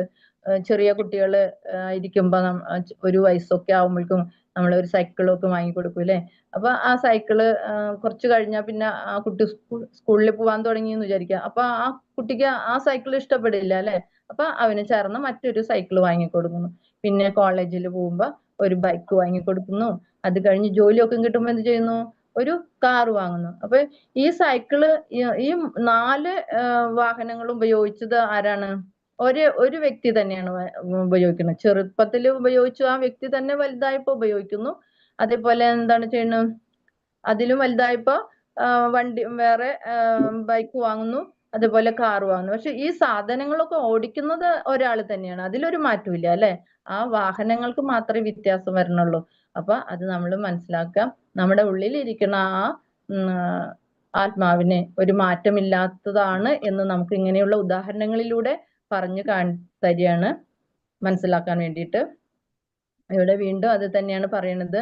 ചെറിയ കുട്ടി ജനിച്ചു, അത് കഴിഞ്ഞ് വളരുന്നു, പിന്നെ ആ വാർദ്ധക്യം വരെ എത്തിക്കഴിഞ്ഞാൽ പിന്നെ ആ ശരീരത്തിൽ ആത്മാവിന് ഇരിക്കാൻ പറ്റാണ്ടാവുമ്പോ ആത്മാവ് മറ്റൊരു ശരീരത്തിലേക്ക് വീണ്ടും പ്രവേശിക്കുകയാണ് ചെയ്യുന്നത്. അപ്പൊ നമ്മൾ മനസ്സിലാക്കേണ്ടത് നമ്മളുടെ ശരീരമല്ല, ആത്മാവാണ് നമ്മൾ എന്ന് നമ്മൾ ആദ്യം മനസ്സിലാക്കണം. അത് മനസ്സിലാക്കി കഴിയുമ്പോൾ നമുക്ക് ഈ വക ദുഃഖങ്ങളൊക്കെ വരുമ്പോൾ നമുക്ക് മനസ്സിലാക്കാൻ പറ്റും. നമ്മൾ എന്തിനാണ് വിഷമിക്കുന്നത്? നമ്മൾ ശരീരമല്ലല്ലോ, നമ്മൾ ആത്മാവാണ്. അതുകൊണ്ട് നമ്മളിപ്പോഴും ഉണ്ട്, എപ്പോഴും ഉണ്ട്. ആത്മാവിനൊരു നാശവും ഇല്ല എന്ന് മനസ്സിലാക്കണം. അപ്പൊ നമ്മൾ ശരീരമാണോ എന്ന് ചോദിച്ചാൽ എന്ത് പറയും? ഹരേ കൃഷ്ണ. ശരീരമാണോ നമ്മള്? ഹരേ കൃഷ്ണ. അല്ല, ആത്മാവ്. ആത്മാവാണ്. അപ്പൊ അങ്ങനെ പറയാനുള്ള ഇത് നമുക്ക് കഴിയണം. പിന്നെ ഈ 84 ലക്ഷം യോനികളിൽ കൂടെയാണ്. അപ്പൊ 84 ലക്ഷം ജീവജാലങ്ങളുണ്ട് ഇവിടെ. അതില് 4 ലക്ഷം അത്ര മനുഷ്യന്മാരുണ്ട് എന്നാണ് പറയണത്. അപ്പൊ അടുത്ത് നോക്കാം നമുക്ക് എന്താണെന്ന്. 2:14 പറയുന്നു, മാത്ര സ്പർശാസ്തു കൗന്ദേയ ശീതോഷ്ണ സുഖ ദുഃഖദാം ആകമാപായിനോ അനിത്യ താന്തിദിച്ഛസ ഭാരത. ഇവിടെ എന്താണ് പറയുന്നത്? ഹേ കുന്തിപുത്ര, ക്ഷണികങ്ങളായ സുഖദുഃഖങ്ങളുടെ വരവും പോക്കും മഞ്ഞുകാലത്തിന്റെയും വേനൽക്കാലത്തിന്റെയും ഗതിവിഗതികൾ പോലെയത്രേ. ഇന്ദ്രിയാനുഭൂതികളിൽ നിന്ന് അവയുണ്ടാകുന്നു. ഹേ ഭാരത, അവയെ അസ്വസ്ഥനാകാതെ സഹിക്കാൻ ഒരാൾ പഠിക്കണം. ഇവിടെ എന്താണ് പറയുന്നത്? ഇത് വീണ്ടും ഭഗവാൻ പറയണം. എന്തിനാ ദുഃഖിക്കണം? സുഖദുഃഖം എന്ന് പറഞ്ഞത് ഇത് രണ്ടാമത്തെ ഇതാണ് പറയുന്നത്. ഭൗതിക സുഖദുഃഖങ്ങൾ എന്ന് പറഞ്ഞു അല്ലെ. ആ ഒരു കാര്യം കൊണ്ട് ഞാൻ യുദ്ധം ചെയ്യില്ല എന്ന് പറയുണ്ടായിരുന്നു. അപ്പൊ അതിനെ പറ്റിയാണ് പറയണത്. ഇപ്പോ ക്ഷണികങ്ങളാണ് എന്ത്? സുഖം ദുഃഖമൊക്കെ വന്നും പോയിരിക്കും. അതെങ്ങനെയാണ്? സുഖം വന്നിട്ട് അവിടെ സുഖിച്ചിട്ടാണ്ട് നിൽക്കില്ല അല്ലെ. സുഖം കഴിയുമ്പോ ദുഃഖം വരും. അതായത് നമ്മളൊരു കയറ്റം കയറിയുമ്പോ ഒരു വണ്ടിയിലൊക്കെ പോവാന്ന്, കയറ്റം കയറി കഴിഞ്ഞാൽ ചിലപ്പോ ഒരു ഇറക്കം വരും അല്ലെ. അത് തന്നെയാണ് സുഖം ദുഃഖമൊക്കെ വരും എന്നുള്ളത് പറയാണ് ഭഗവാൻ. അതെങ്ങനെയാണ്? മഞ്ഞുകാലം വരും, അത് കഴിഞ്ഞാൽ പിന്നെ വേനൽക്കാലം വരും. അങ്ങനെ അത് വന്നും പോയി കൊണ്ടിരിക്കും. അതവിടെ മഞ്ഞുകാലമായിട്ട് ആ മഞ്ഞുകാലം അങ്ങനെ നിൽക്കണില്ല. അതുപോലെ തന്നെയാണ് സുഖവും ദുഃഖവും എന്നാണ് പറയുന്നത്. അതുകൊണ്ട് എന്താണ് പറയുന്നത്? അതിന്റെ ആ ഗതിവിഗതികൾ പോലെയാണ്. നമ്മുടെ ഇന്ദ്രിയാനുഭൂതികളിൽ നിന്ന് ആണ് അവയുണ്ടാകുന്നത്. സുഖം ദുഃഖമൊക്കെ നമ്മുടെ ഇന്ദ്രിയങ്ങൾക്കാണ് അതൊക്കെ ഉണ്ടാവുന്നത് എന്നാണ് പറയുന്നത്. അതുകൊണ്ട് അതിലൊന്നും അസ്വസ്ഥനാകാതെ അത് സഹിക്കാൻ നമ്മൾ പഠിക്കണം എന്നാണ്. അങ്ങനെ പഠിക്കണം എന്നുള്ളത് പറയുന്നത് വെച്ചാല് നമ്മൾ ഈ വക ദുഃഖം വരുമ്പോ നമ്മൾ കരഞ്ഞുകൊണ്ടിരിക്കുക, അല്ലെങ്കിൽ സുഖം വന്ന് അങ്ങനെ സന്തോഷിച്ചുകൊണ്ടിരിക്കുക എന്നല്ല പറയണത്. അതൊക്കെ സുഖമായാലും ദുഃഖമായാലും ഒക്കെ വന്നു പോകും. അത് വന്നു പോട്ടെ, അത് കുഴപ്പമില്ല. സുഖാണോ? സുഖം ആയിക്കോട്ടെ. ദുഃഖാണോ? ദുഃഖം. എല്ലാം ഭഗവാൻ തരുന്നതാണല്ലോ നമുക്ക്. അപ്പൊ നമുക്ക് അതിലൊന്നും സങ്കടപ്പെട്ടിരിക്കേണ്ട ആവശ്യമില്ല, അസ്വസ്ഥനാവണ്ട എന്നാണ് പറയുന്നത്. ഒരു സുഖം വരുമ്പോ ദുഃഖം ഉണ്ടാവും, ദുഃഖം വന്നു കഴിഞ്ഞാൽ സുഖം വരും. അപ്പൊ അതിൽ അസ്വസ്ഥനാവരുത് എന്ന് പറയണം. അതിനൊരു ഉദാഹരണമായിട്ട് ഇവിടെ ഒരു മരത്തിനെ കൊടുത്തിട്ടുണ്ട്. ആ മരം എങ്ങനെയാ വെച്ചാൽ 3 തരത്തിൽ നിൽക്കണ്ടേ അല്ലെ. മഴക്കാലത്ത് നല്ലോണം അതിന്റെ മുകളിലൊക്കെ ഇലകളൊക്കെ വളർന്ന് നല്ല പച്ചപ്പുണ്ടായിരിക്കും. അത് കഴിഞ്ഞ് മഞ്ഞുകാലം വരുമ്പോ എന്താ ഉണ്ടാവുക, അതിന്റെ ഇലകളൊക്കെ കൊഴിഞ്ഞു പോകും. പിന്നെ വേനൽക്കാലം ആവുമ്പോ എന്താ വരും, അത് ഉണങ്ങണതിലേക്ക് എത്തും. ആ ഉണക്കം വരുമ്പോഴേക്കും വീണ്ടും മഴക്കാലം വരും അല്ലെ. അപ്പൊ എന്ത് വരും, വീണ്ടും അത് പച്ച കളറിൽ നല്ല ഗ്രീനിഷ് ആയിട്ട് നിൽക്കാൻ തുടങ്ങും. അപ്പൊ ഇതാണ് നമ്മുടെ സുഖ ദുഃഖത്തിനെ പറ്റിയിട്ട് വിഷമിക്കണ്ട എന്ന് പറയുന്നത്. അപ്പൊ സുഖം വരുമ്പോ കുറെ സന്തോഷിക്കും വേണ്ട, ദുഃഖം വരുമ്പോ ദുഃഖിച്ചിരിക്കും വേണ്ട എന്നാണ് പറയുന്നത്. രണ്ടിലും നമ്മള് സമത്വത്തോടെ നമ്മൾ കാണണം. 20ാമത്തെ ശ്ലോകം. ന ജായതേ മ്രിയതേ വാ കദാചിൻ നായം ഭൂതാപവിതാവാന ഭൂയഃ അച്ചോ നിത്യ ശാശ്വതോയം പുരാണോ ന ഹന്യതേ ഹന്യമാന ശരീരേ. ആത്മാവിന് ഒരിക്കലും ജനന മരണങ്ങളില്ല, അത് ഉണ്ടായിട്ടില്ല, ഉണ്ടാകുന്നില്ല, ഭാവിയിൽ ഉണ്ടാവുകയുമില്ല. അജനും നിത്യനും ശാശ്വതനും പ്രാചീനനുമാണത്. ശരീരം നശിക്കുമ്പോൾ അതിന് മരണമില്ല. ഇവിടെ എന്താണ് പറഞ്ഞു തരുന്നത്, നേരത്തെ പറഞ്ഞു തന്നെ, ആത്മാവ് ഒരിക്കലും മരിക്കുന്നില്ല, അതിന് ജനനവും ഇല്ല മരണവും ഇല്ല, അത് ഉണ്ടാവുന്നില്ല, ഉണ്ടായിട്ടില്ല. അപ്പൊ അതെപ്പോഴും ഉള്ളതാണ് എന്നാണ് പറഞ്ഞത്. ഭാവിയിൽ ഉണ്ടാവുകയുമില്ല. അജനാണത്, നിത്യനാണ്, ശാശ്വതനാണ്, പ്രാചീനനുമാണത്. ശരീരം നശിക്കുമ്പോൾ അതിന് മരണമില്ല. നേരത്തെ പറഞ്ഞു തന്നു തന്നെയാണ് വീണ്ടും ഇവിടെ പറയുന്നത്. അപ്പൊ നമ്മൾ മനസ്സിലാക്കുക, ആത്മാവ് ഒരിക്കലും മരിക്കുന്നില്ല, ജനിക്കുന്നില്ല, ഉണ്ടാകുന്നില്ല. അപ്പൊ എന്താണ് പിന്നെ ഉള്ളത്, അത് അജനാണ്, നിത്യനാണ്, ശാശ്വതനാണ്, പ്രാചീനനുമാണ് എന്ന് നമ്മൾ മനസ്സിലാക്കണം. വാസാംസി ജീർണാനി യഥാ വിഹായ നവാനി ഗൃഹാനി നരോപരാണി തഥാ ശരീരാണി വിഹായ ജീർണാനി അന്യാനി സംയാതി നവാനി ദേഹി. എങ്ങനെയാണത്, പഴകിയ ഉടുപ്പുകൾ മാറ്റി പുതിയവ എടുത്തണിയുന്നത് പോലെ ജീർണിച്ചുപയോഗിക്കാൻ കൊള്ളാത്തതായ ഭൗതിക ശരീരങ്ങൾ ഉപേക്ഷിച്ച് ദേഹി പുതുദേഹങ്ങൾ സ്വീകരിക്കുന്നു. ഇപ്പൊ നേരത്തെ പറഞ്ഞതിന് അതായിട്ട് പറയാണ്, പഴകിയ ഉടുപ്പുകൾ. ഇപ്പൊ ആത്മാവ് എന്താണ് ചെയ്യുന്നത്, ഇപ്പൊ നമ്മളിപ്പോ ഒരു ഡ്രസ്സ് വാങ്ങി, ആ ഡ്രസ്സ് വാങ്ങി കുറെ നാൾ നമ്മൾ ജീവിതകാലം നമുക്ക് അത് ഇടാനൊന്നും പറ്റില്ല. കുറെ കഴിയുമ്പോ അത് കേടുവരും അല്ലെ. അപ്പൊ നമ്മൾ എന്ത് ചെയ്യും, വേറെ ഡ്രസ്സ് വാങ്ങും അല്ലെ. അപ്പൊ വേറെ മാറി അത് ഇടും. അപ്പൊ അതുപോലെ തന്നെയാണ് നമ്മളെ ഈ ശരീരം ജീർണിക്കാൻ തുടങ്ങും. നമ്മൾ പറഞ്ഞു വയസ്സാവണ സമയത്ത് അതിന്റെ ഉള്ളില് ആത്മാവിന് ഇരിക്കാൻ പറ്റാത്ത ഒരു അവസരം വരുമ്പോഴാണ് ആത്മാവ് മറ്റൊരു ശരീരത്തിലേക്ക് പോകുന്നത്. അപ്പോഴാണ് നമ്മൾ മരണം എന്നൊക്കെയും പറയണത്. അപ്പൊ ജീർണിച്ച് ഉപയോഗിക്കാൻ കൊള്ളാത്തതായ ഈ ഭൗതിക ശരീരം ഉപേക്ഷിച്ചിട്ട് ഈ ദേഹി എന്ത് ചെയ്യും, പുതുദേഹം സ്വീകരിക്കും എന്നാണ് പറയുന്നത്. അപ്പൊ ആത്മാവ് മറ്റൊരു ദേഹത്തിലേക്ക് കടക്കും. അത് ഉദാഹരണമായിട്ട് നമുക്ക് പറഞ്ഞു തന്നതാണ്. പഴകിയ ഉടുപ്പുകൾ നമ്മൾ മാറ്റില്ലേ, നമ്മൾ പഴകുമ്പോ അത് മാറും, നമ്മുടെ ശരീരം മറ്റൊരു ഉടുപ്പെടുത്ത് അണിയും അല്ലെ. അതേപോലെ തന്നെയാണ് നമ്മുടെ ആത്മാവ്. നമ്മളുടെ ഈ ശരീരമാവുന്നതിന്റെ ഉള്ളിലിരിക്കുന്ന ഈ ആത്മാവിന്, ഈ ശരീരത്തിന് കേടുകൾ വരാൻ തുടങ്ങുമ്പോ അത് മറ്റൊരു ശരീരത്തിലേക്ക് പോകും എന്നുള്ളതാണ് പറഞ്ഞു തരുന്നത്. അത് അല്ലെങ്കിൽ പിന്നെ മറ്റൊരു ഇതായിട്ട് പറയുന്നത്, ഇപ്പൊ ഒരു ഡ്രസ്സ്, ഒരു കുട്ടി ഇട്ടുള്ള ഡ്രസ്സില് നിറയെ എന്തൊക്കെ ആയിട്ടുണ്ട് അല്ലെ, കഴിച്ചതോ എന്തൊക്കെ ആയിട്ടുണ്ട്. അപ്പൊ എന്ത് ചെയ്യും, നമ്മളും എന്ത് ചെയ്യും, നമ്മുടെ ഡ്രസ്സിലൊക്കെ എന്തെങ്കിലുമൊക്കെ പറ്റി കഴിഞ്ഞാല് നമ്മൾ അത് ഇട്ടിട്ടാണ് നടക്കില്ല അല്ലെ, നമ്മളത് മാറ്റിയിടും. ആ ശരീരത്തിന് വേറൊരു ഡ്രസ്സ് അണിയും. അതുപോലെ തന്നെയാണ് ആത്മാവ് മറ്റൊരു ശരീരത്തിലേക്ക് പ്രവേശിക്കുന്നത് എന്നുള്ളത് ചിത്രത്തിലൂടെ പറഞ്ഞു തരികയാണ്. 23ാമത്തെ ശ്ലോകം പറയുന്നു. നൈനം ചിന്തന്തി ശസ്ത്രാണി നൈനം ദഹതി പാവകഃ ന ചൈനം ക്ലേദയന്ത്യാഭോ ന സോഷേതി മാരുതാം. ആത്മാവിനെ ആയുധങ്ങൾക്ക് മുറിക്കാനാവില്ല, അഗ്നിക്ക് ദഹിപ്പിക്കാനോ വെള്ളത്തിനെ നനയ്ക്കാനോ കാറ്റിനെ സൂക്ഷിപ്പിക്കുവാനോ കഴിയുകയില്ല. ഇവിടെ ആത്മാവിനെ പറ്റിയിട്ട് വീണ്ടും നമുക്ക് പറഞ്ഞു തരണം, ആത്മാവ് എങ്ങനെയുള്ളതാണ് എന്നുള്ളത്. എങ്ങനെയാണ് പറയണത്, ആയുധങ്ങൾ കൊണ്ട് മുറിക്കാനാവില്ല, അഗ്നിക്ക് ദഹിപ്പിക്കാനോ വെള്ളത്തിനെ നനയ്ക്കാനോ കാറ്റിനെ സൂക്ഷിപ്പിക്കാനോ കഴിയില്ല. ഇതെന്താണ്, പാവാണ് അല്ലെ, പാപമല്ലേ ഞാൻ ചെയ്യുന്നത് എന്നൊക്കെ നമ്മുടെ അർജുനൻ ഭഗവാനോട് ചോദിച്ചിരുന്നു അല്ലെ. അവരെ കൊന്ന പാപല്ലേ എന്ന് പറയുമ്പോഴാണ് പറയണത്, ശരീരമാണ് നശിക്കുന്നുള്ളൂ, ആത്മാവിന് എന്ത് ചെയ്യാൻ പറ്റില്ല, ഒരു ആയുധം കൊണ്ട് മുറിക്കാനാവില്ല. അതുപോലെ തന്നെ അഗ്നി കൊണ്ട് അതിനെ ദഹിപ്പിക്കുവാനോ വെള്ളം കൊണ്ട് അതിനെ നനയ്ക്കാനോ കാറ്റ് കൊണ്ട് അതിനെ ഉണക്കിക്കാനോ ഒന്നും സാധിക്കില്ല, കഴിയുകയില്ല എന്ന് പറഞ്ഞു തരികയാണ്. ഇവിടെ അത് വീണ്ടും കാണിച്ചു തരികയാണ്. എന്താ പറയാ, നമ്മുടെ ശരീരം മാത്രമേ നമ്മൾ നശിക്കുള്ളൂ ഈ വക കാര്യങ്ങൾ കൊണ്ട്. ഇപ്പൊ എന്താ പറയാ, എന്തെങ്കിലും ആയുധം ഉപയോഗിച്ചിട്ട് ആരെങ്കിലും നമ്മളെ എന്തെങ്കിലും ചെയ്ത് കഴിഞ്ഞാൽ ചിലപ്പോൾ വെട്ടി നുറുക്കി വെച്ചെങ്കിൽ ശരീരമാണ് അവിടെ പോകുന്നുള്ളൂ അല്ലെ. ആ ശരീരം നശിക്കുന്നു. അല്ലെങ്കിൽ വെള്ളത്തിൽ വീണ ചിലപ്പോൾ ശരീരം നശിക്കുന്നു. അങ്ങനെ വെള്ളം കൊണ്ട് അങ്ങനെ പറ്റൂല. അങ്ങനെ പല വിധത്തിൽ നമ്മുടെ ശരീരം നശിക്കാൻ ചാൻസ് ഉണ്ട്. പക്ഷെ അതുപോലെ അഗ്നിയിലേക്ക് വീണു കഴിഞ്ഞാൽ ചിലപ്പോൾ നമ്മുടെ ശരീരം നശിച്ചു പോകും. പക്ഷെ അതിൻ്റെ ഉള്ളിലിരിക്കുന്ന ആത്മാവിന് ഒരിക്കലും ഒന്നും സംഭവിക്കില്ല എന്ന് പറഞ്ഞു തരികയാണ്. അടുത്ത ശ്ലോകം. ജാതസി ധ്രുവോർ മൃത്യോർ ധ്രുവം ജന്മ വൃതസ്യ തസ്മാദ പരിഹാരാർത്ഥേ നത്തം സോജിതമർഹസി. പിന്നെന്താണ് പറയണത്? ജനിച്ചവന് മരണം നിശ്ചിതമത്രേ, മരിച്ചവന് ജനനവും. അതിനാൽ തന്റെ അനിവാര്യമായ കർത്തവ്യ നിർവഹണത്തെ പറ്റി നീ വ്യസനിക്കേണ്ടതില്ല എന്നാണ് പറഞ്ഞത്. അപ്പൊ ജനിച്ചു കഴിഞ്ഞാൽ നമുക്ക് എന്തുണ്ട്? മരണമുണ്ട് തീർച്ചയായിട്ടും അല്ലെ. മരിച്ചു കഴിഞ്ഞാൽ ജനനവും ഉണ്ടാവും.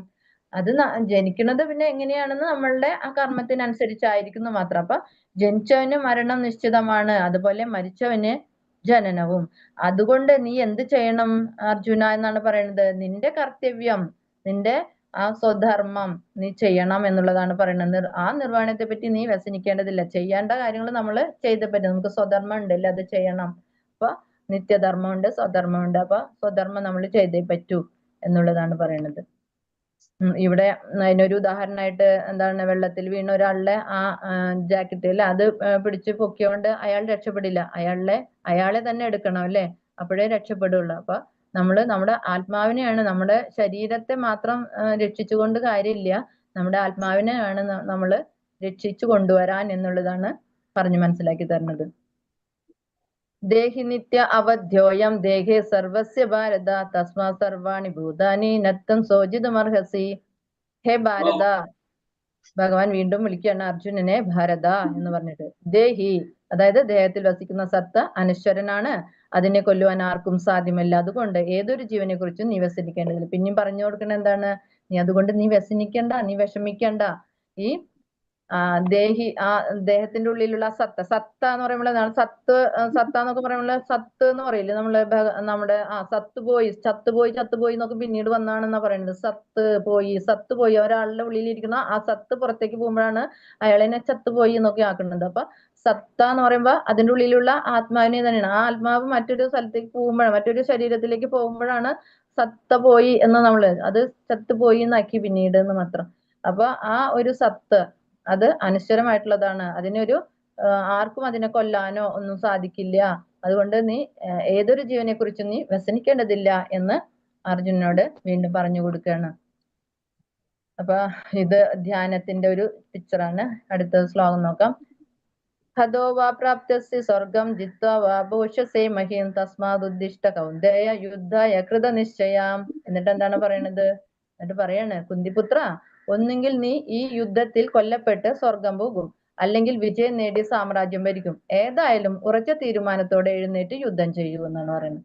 ഇനിയിപ്പോ നീ എന്ത് ചെയ്താലും, ചിലപ്പോ നേരത്തെ പറഞ്ഞിരുന്നു ഞാന് എന്നെ വേണമെങ്കിൽ കൊന്നോട്ടെ എന്ന് കഴിഞ്ഞ അധ്യായത്തിൽ പറഞ്ഞിരുന്നു അല്ലെ. ഞാന് നിരായുധനായി നിൽക്കുന്ന സമയത്ത് വേണമെങ്കിൽ അവരെന്നെ വധിച്ചോട്ടെ, എന്നാലും എനിക്ക് വിഷമമൊന്നും ഇല്ല എന്ന് പറയുന്നുണ്ട് അല്ലെ. അപ്പൊ പറയണ എന്താണ് ഭഗവാൻ ഇവിടെ എന്താ പറയണത്? ഒന്നുകിൽ നീ ഈ യുദ്ധത്തിൽ കൊല്ലപ്പെട്ട് സ്വർഗം പോകും, ഒന്നുകിൽ നീ മരിക്കും, അല്ലെങ്കിൽ എന്തുണ്ടാവും, നിനക്ക് വിജയം കിട്ടും. അപ്പൊ നിനക്ക് സാമ്രാജ്യം ഭരിക്കാം. ഇനിയിപ്പോ ഏതായാലും എന്താണ്, ഉറച്ചൊരു തീരുമാനത്തോടെ എഴുന്നേറ്റ് യുദ്ധം ചെയ്യും. മരിക്കുകയാണെങ്കിലും സ്വർഗത്തിലേക്കാണ് പോണത്. കാരണം എന്താ, ക്ഷത്രിയർക്ക് അങ്ങനെയാണ്. ക്ഷത്രിയര് യുദ്ധത്തിൽ മരിക്കുന്നവരൊക്കെ സ്വർഗത്തിലാണ് പോവാണെന്ന് പറയാ. അപ്പൊ അതുകൊണ്ടാണ് നിനക്ക് സ്വർഗം ലഭിക്കും. അതുകൊണ്ട് നീ എന്തിനു വിഷമിക്കണത്? നീ ഉറച്ച തീരുമാനത്തോടെ എന്നാണ് പറയുന്നത്. അപ്പൊ രണ്ടായാലും വിജയം നേടി എന്തുണ്ടാവും, ഇവിടെ ഭരിക്കാം അല്ലെ, രാജ്യം ഭരിക്കാൻ പറ്റും. അപ്പൊ ഏതായാലും നീ എഴുന്നേറ്റ് യുദ്ധം ചെയ്യൂ എന്ന് പറയണം. സുഖദുഃഖ സമയ കൃത്വ ലാഭോ ജയോ തദോ യുദ്ധായ യുജ്യസ്യ നൈവ പാപം അവാപ്സസി. യുദ്ധത്തിന് വേണ്ടി മാത്രം നീ യുദ്ധം ചെയ്യുക. ഫലം സന്തുഷ്ടിയോ സന്താപമോ നഷ്ടമോ ലാഭമോ ജയമോ തോൽവിയോ എന്നതിനെ കുറിച്ച് ഓർക്കരുത്, എന്നാൽ നിനക്ക് ഒരിക്കലും പാപമേൽക്കില്ല. ഇവിടെ പാപത്തിനെ പറ്റി വീണ്ടും പറയുന്നുണ്ട് അല്ലെ. എന്താണ് പറയണത്? നീ ചെയ്യേണ്ടത് എന്താണ്? നീ യുദ്ധം ചെയ്യുക. യുദ്ധം ആണ് നീ ചെയ്യേണ്ടത്. അത് നീ ചെയ്യുക. അതിൽ വരുന്ന ഫലമൊന്നും നീ ചിന്തിക്കണ്ട. അപ്പൊ നമ്മൾ എന്ത് ചെയ്യായാലും അതിന്റെ ഫലം ഒന്നും നമ്മൾ ഓർക്കാണ്ട് ഭഗവാന് വേണ്ടിയിട്ട് നമ്മൾ അങ്ങനെ നമ്മൾ സങ്കല്പിക്കുക. അപ്പൊ നമുക്ക് അവിടെ ഫലത്തിനെ പറ്റി ചിന്തിക്കേണ്ട ആവശ്യം വരില്ല. അത് ആ ഫലം സന്തുഷ്ടി ആയാലും സന്താപം ആയാലും നഷ്ടമായാലും ലാഭമായാലും ജയമായാലും തോൽവി ആയാലും എന്തായാലും ശരി അതിനെയൊന്നും കുറിച്ച് നീ ഓർക്കരുത്, എന്നാൽ നിനക്ക് ഒരിക്കലും പാപമേൽക്കില്ല. അപ്പൊ നമ്മൾ ഫലം ആഗ്രഹിക്കുമ്പോഴൊക്കെയാണ് നമുക്ക് പാപങ്ങളൊക്കെ വരിക. അപ്പൊ നമ്മൾ ഫലം ആഗ്രഹിക്കാതെ നമ്മൾ ചെയ്യേണ്ട സ്വധർമ്മങ്ങൾ നമ്മൾ ചെയ്യാനാണ് ഭഗവാൻ പറയുന്നത്. സ്നേഹാഭിക്രമാനോ സസ്തി പ്രത്യവായോ ന വിദ്യതേ സ്വല്പമപ്യസ്യ ധർമ്മസ്യ ത്രായതേ മഹദോ ഭയാത്. ഇവിടെ എന്താണ് പറയണത്? സ്നേഹാഭിക്രമം, നഷ്ടമോ ലാഭമോ ഈ ഉദ്യമത്തിൽ ഇല്ല, ഈ വഴിക്കുള്ള ചെറിയൊരു മുന്നേറ്റവും മഹാഭയങ്ങളിൽ നിന്ന് രക്ഷ നൽകുന്നു. ഇവിടെ അതാണ് പറയുന്നത് കേട്ടോ. എന്താണ് നമ്മള് ഇവിടെ നമ്മൾ ഭഗവാന് വേണ്ടി നമ്മൾ എന്ത് ചെയ്യായാലും, നമ്മുടെ ഭക്തിയിലേക്ക് നമ്മൾ എന്ത് കാര്യം ചെയ്യായാലും അത് ലാഭോ എന്താ പറയാ അതിന് നഷ്ടമോ അങ്ങനെ ഒന്നുമില്ല. ഈ വഴിക്ക് പോണവർക്ക് ഇത് ദൃഢനിശ്ചയത്തോടുള്ള ഒരു വഴിയാണ്. അതിലേക്ക് പോകുന്നവർക്ക് ചെറിയ മഹാഭയങ്ങളിൽ നിന്നും രക്ഷ നമ്മൾ കുറച്ചാ ചെയ്തുള്ളെങ്കിലും മഹാഭയങ്ങളിൽ നിന്ന് രക്ഷ നൽകും എന്നുള്ളതാണ് പറയുന്നത്. ഇവിടെ 2 പിക്ചർ ഉണ്ട്. ഒന്ന് ശ്രീരാമസ്വാമി അണ്ണാർക്കണ്ണനെ കയ്യിലെടുത്തിരിക്കുന്നുണ്ട് അല്ലെ. രാവണ യുദ്ധത്തില് സേതുബന്ധനം നടക്കുന്ന സമയത്ത് ഹനുമാനൊക്കെ വലിയ വലിയ പാറക്കല്ലുകൾ കൊണ്ടുവന്നിട്ട് ആ പാലം പണിയുന്ന സമയത്ത് അതിന്റെ എന്നെ കൊണ്ട് എന്താ ചെയ്യാൻ പറ്റുക എന്നുള്ളത് ചിന്തിക്കായിരുന്നു നമ്മുടെ അണ്ണാർക്കണ്ണൻ. എന്നിട്ട് അതിന് പറ്റണത് എന്താണ്? കുറെ വെള്ളത്തിൽ പോയിട്ട് ഒന്ന് മുങ്ങും, എന്നിട്ട് ഈ മണലിൽ വന്ന് കിടന്ന് ഒന്ന് ഉരുളും, എന്നിട്ട് പോയിട്ട് ആ ശരീരം അവര് കല്ലിടുന്ന സ്ഥലത്ത് കൊണ്ടുപോയിട്ട് കുടയും. അപ്പൊ ഇതൊരു കുഞ്ഞ് അണ്ണാർക്കണ്ണനായതുകൊണ്ട് തന്നെ ഹനുമാൻ പറയുന്നുണ്ട്, നീ എന്റെ കാലിൽ പെട്ടിട്ട് നീ ചത്തുപോകും, നീ പോ എന്നൊക്കെ പറയുമ്പോഴും കൂട്ടാകില്ല, ഞാൻ ചെയ്യും, എനിക്ക് ചെയ്യാൻ പറ്റണത് ഞാൻ ചെയ്യും എന്നുള്ള ഒരു വാശിയിൽ അണ്ണാർക്കണ്ണൻ ചെയ്യാണ്. അങ്ങനെ വാലിന്റെ മുകളില് നമ്മുടെ ഹനുമാൻ സ്വാമിയുടെ കാല് തട്ടിയപ്പോ അത് ചെറുതായിട്ടൊന്ന് മുറിഞ്ഞു. അത് കണ്ടിട്ട് നമ്മുടെ ശ്രീരാമസ്വാമി എടുത്ത് എന്നെ തലോടുകയാണ്. അപ്പൊ പറയാണ്, എന്നിട്ട് പറയാ ഒരു ചെറിയതാണ് അണ്ണാർക്കണ്ണൻ ചെയ്തത് അല്ലേ, അതുകൊണ്ട് എന്തുണ്ടായി?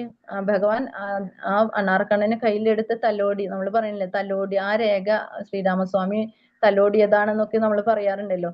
അത് അങ്ങനെ ഭഗവാൻ തലോടിയത് തന്നെയാണ്.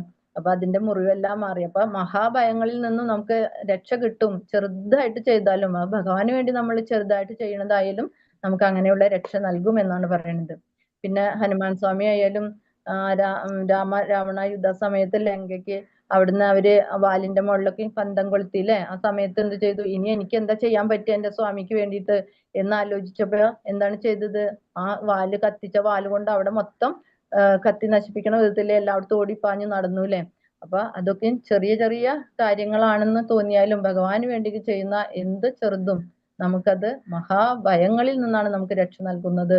ഇവിടെ ഒരു എലി ഒരു പഴം തിന്നാനുണ്ട്, അതുപോലെ ഒരു ദീപം കൊളുത്തി വെച്ചിട്ടുണ്ട്. അവിടെ ഭഗവാന്റെ വിഗ്രഹമോ അല്ലെങ്കിൽ ഫോട്ടോ എന്തെങ്കിലും അവിടെ ഉണ്ടായിരിക്കും. അപ്പൊ ആ സമയത്ത് എന്താണ് ഉണ്ടാവുന്നത്?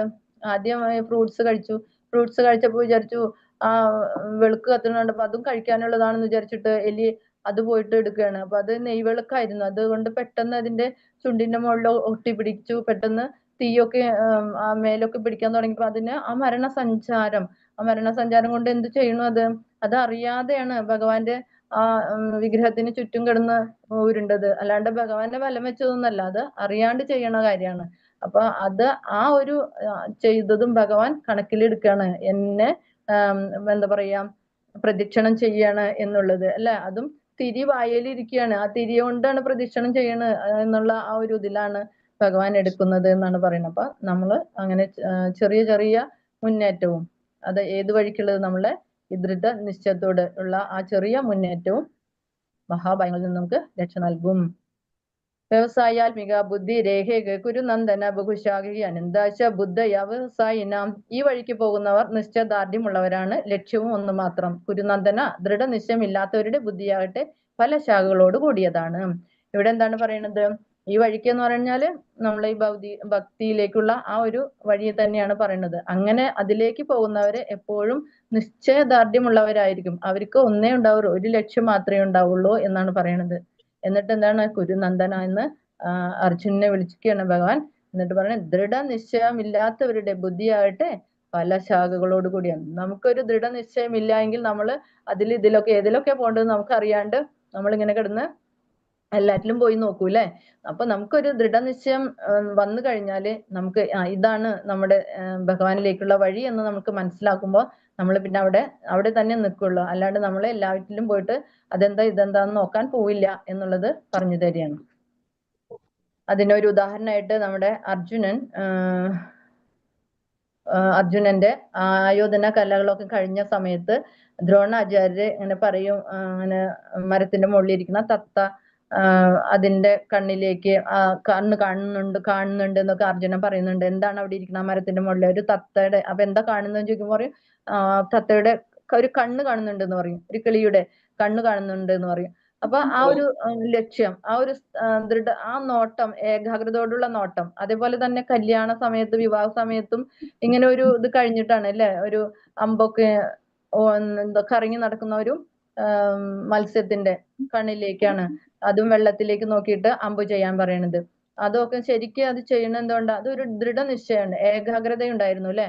അപ്പൊ നമുക്ക് എന്ത് ചെയ്യണം? ഭഗവാന്റെ കാര്യങ്ങൾ ചെയ്യുമ്പോഴൊക്കെ നമ്മൾ ഏകാഗ്രതയോടും ദൃഢനിശ്ചയത്തോടും കൂടിയാണ് നമ്മൾ ചെയ്യാൻ. അപ്പോൾ നമുക്ക് അവിടെ വിജയം സാധ്യമാകും. നമുക്ക് അവിടെ ഫലത്തിനെ ഒന്നും അന്വേഷിച്ച് പോകേണ്ട ആവശ്യമില്ല എന്നാണ് പറയുന്നത്. ഫലം അന്വേഷിക്കേ വേണ്ട, അത് ഭഗവാനാണ് അതിന്റെ എല്ലാം തരുന്നത്. പിന്നെ അടുത്തെന്താ? ഭോഗൈശ്വര്യ പ്രസക്താനം തയാപകൃത ചേതസം വ്യവസായാത്മിക ബുദ്ധി സമാധൗന വിധീയതേ. ഭൗതിക ഐശ്വര്യത്തിലും സുഖാനുഭവങ്ങളിലും അത്യാസക്തരായവർക്കും ഇവകളാൽ പരിഭ്രാന്തരായവർക്കും ഭക്തിപൂർവ്വം ഭഗവത് സേവനം നടത്താൻ വേണ്ടുന്ന നിശ്ചയദാർഢ്യം ഉണ്ടാവില്ല. ഇവിടെ എന്താണ് പറയുന്നത് ഭഗവാൻ? ഇങ്ങനെ ഭൗതികമായ ഈ ഐശ്വര്യത്തിന് വേണ്ടിയിട്ടാണ് നമ്മളിപ്പോ എന്തിനാ നമ്മൾ ഓടുന്നതെന്ന് നമുക്ക് തന്നെ അറിയുന്നില്ല. നമ്മൾ എന്തെല്ലാം ചെയ്തു കൂട്ടണം, എന്തിനു വേണ്ടിയിട്ടാണ്? സന്തോഷത്തിന് വേണ്ടിയിട്ടാണ് അല്ലെ. നമുക്ക് സന്തോഷിക്കണം, അതാണ് നമ്മുടെ ലക്ഷ്യം. അതിനു വേണ്ടിയിട്ട് നമ്മൾ ഭൗതികമായിട്ടുള്ള ഐശ്വര്യങ്ങൾ ഉണ്ടാക്കാൻ നമ്മൾ ഓടിപ്പാഞ്ഞ് രാവും പകലും കിടന്നിട്ട് നമ്മൾ കഷ്ടപ്പെടുന്നു അല്ലെ. അപ്പൊ ഈ ഭൗതിക ഐശ്വര്യത്തിലും സുഖാനുഭവങ്ങളിലും ഒക്കെ നമ്മൾ ആസക്തരാകുമ്പോ എന്താണ് നമുക്ക് ഉണ്ടാവുന്നത്? പരിഭ്രാന്തരായി മാറുകയാണ്. നമുക്ക് 1 കിട്ടിയാൽ എന്താണ്, 10 കിട്ടിയാൽ 100, 100 കിട്ടിയാൽ 1000 എന്ന് പറഞ്ഞിട്ട് നമ്മൾ പിന്നെയും ഓടിക്കൊണ്ടിരിക്കുകയാണ്. എന്നാൽ എന്താണ് ഇവിടെ പറയുന്നത്? ഭക്തിപൂർവ്വം ഭഗവത് സേവനം നടത്താൻ വേണ്ടുന്ന നിശ്ചയദാർഢ്യം അവർക്കുണ്ടാവില്ല എന്നാണ്. അങ്ങനെ ഓടുന്നവർക്ക് ഭഗവാനിലേക്ക് വരാനുള്ള ഒരു നിശ്ചയദാർഢ്യം ഒന്നും അവർക്ക് ഉണ്ടാവില്ല. അവരിപ്പോ ഓടിക്കൊണ്ട് ഇരിക്കുകയാണ്. അപ്പൊ നമുക്കിപ്പോ ഈ കിട്ടിയത്, നിങ്ങൾക്ക് ഇവിടെ വന്ന് ഇരിക്കാനൊക്കെ ഭഗവാന്റെ ഒരു അനുഗ്രഹം തന്നെയാണ് നമ്മൾ വിചാരിക്കുക. ഇങ്ങനെ കേൾക്കാനൊക്കെ പറ്റിയതും ഇനി അങ്ങോട്ട് മുന്നോട്ട് പോകുമ്പോഴും ഭഗവാന്റെ ഭക്തിയുത സേവനങ്ങളൊക്കെ ചെയ്യാനും അതുപോലെ നാമം ജപിക്കുകയൊക്കെ ചെയ്തിട്ട് വേണം നമ്മൾ മുന്നോട്ട് പോകാൻ. അപ്പൊ ഇങ്ങനെ ഇത് എല്ലാവർക്കും ലഭിക്കുന്നതല്ല. അത് കാരണം എന്താണ്? ഭൗതികമായ ഐശ്വര്യത്തിന്റെ പിന്നാലെ പോകുന്നവർക്ക് ഇത് ലഭിക്കില്ല എന്നുള്ളതാണ് പറയുന്നത്. അവര് അതിൽ പരിഭ്രാന്തരായിട്ട് നടക്കുകയാണ്. അപ്പൊ അങ്ങനെയുള്ളവർക്ക് നിശ്ചയദാർഢ്യവും ഉണ്ടാവില്ല. ധ്യായതോ വിഷയാം പുംസാ സംഘസ്തേഷുപജായതേ സംഘ സഞ്ചായതേ കാമാൽ ക്രോധ അഭിജായതേ. ഇന്ദ്രിയ വിഷയങ്ങളെ പറ്റി ചിന്തിച്ചു കൊണ്ടിരിക്കുന്നവർക്ക് അവയിൽ ആസക്തി ഉണ്ടാവുന്നു. ആസക്തിയിൽ നിന്ന് കാമവും അതിൽ നിന്ന് ക്രോധവും ഉളവാകുന്നു. ഇവിടെ എന്താണ് പറയുന്നത്? നമ്മൾ ഇന്ദ്രിയ സുഖങ്ങൾക്ക് വേണ്ടി, നമ്മുടെ ഭൗതിക ഇന്ദ്രിയങ്ങളുടെ സുഖങ്ങൾക്ക് വേണ്ടി നമ്മൾ ഓരോന്ന് വിഷയങ്ങളിൽ ഇങ്ങനെ എനിക്കത് വേണം, ഇത് വേണം, അത് കിട്ടിയാൽ എനിക്ക് സുഖം, ഇത് കിട്ടിയാൽ എനിക്ക് സുഖം, അങ്ങനെ പലതും നമ്മൾ ചിന്തിച്ച് ഇങ്ങനെ ഇരിക്കുകയാണ്. നമ്മൾ ആ വിഷയങ്ങളെ പറ്റിയിട്ട്, ഭൗതികമായ സുഖങ്ങളിലുള്ള വിഷയങ്ങൾ, ഇന്ദ്രിയ വിഷയങ്ങളെ പറ്റിയിട്ട് നമ്മളിങ്ങനെ ചിന്തിച്ച് അതിലിങ്ങനെ ആസക്തി ആവുമ്പോ എന്തുണ്ടാവുന്നു? ആസക്തിയിൽ കൂടുമ്പോ കാമം ഉണ്ടാകുന്നു. കാമം എന്ന് പറയുമ്പോ എന്താണ്? ആഗ്രഹങ്ങൾ അല്ലെ. അതിങ്ങനെ ചിന്തിക്കുക, അത് കിട്ടിയാൽ നല്ലതാണ്, ഇത് എനിക്ക് കിട്ടിയാൽ നല്ലതാണ് എന്നിങ്ങനെ ചിന്തിച്ച് വരുമ്പോ നമുക്ക് ഇവിടെ കാമം എന്ന് പറയുമ്പോൾ ഇവിടെ ആഗ്രഹം തന്നെയാണ് ഉദ്ദേശിക്കുന്നത് സംസ്കൃതത്തില്. അപ്പൊ ആഗ്രഹങ്ങൾ ഇങ്ങനെ കൂടി വരും. ആഗ്രഹങ്ങൾ കൂടി വരുമ്പോ എന്താണ് പിന്നെ ഉണ്ടാവുന്നത്? അത് കിട്ടാതാവുമ്പോ നമുക്ക് ക്രോധം ഉണ്ടാവുന്നു അല്ലെ. നമ്മൾ ആഗ്രഹിച്ചൊരു സാധനം കിട്ടുന്നില്ല, നമുക്ക് ഭൗതികമായ സാധനങ്ങൾ തന്നെയാണ് നമ്മൾ കൂടുതൽ ആഗ്രഹിക്കുന്നത് അല്ലെ.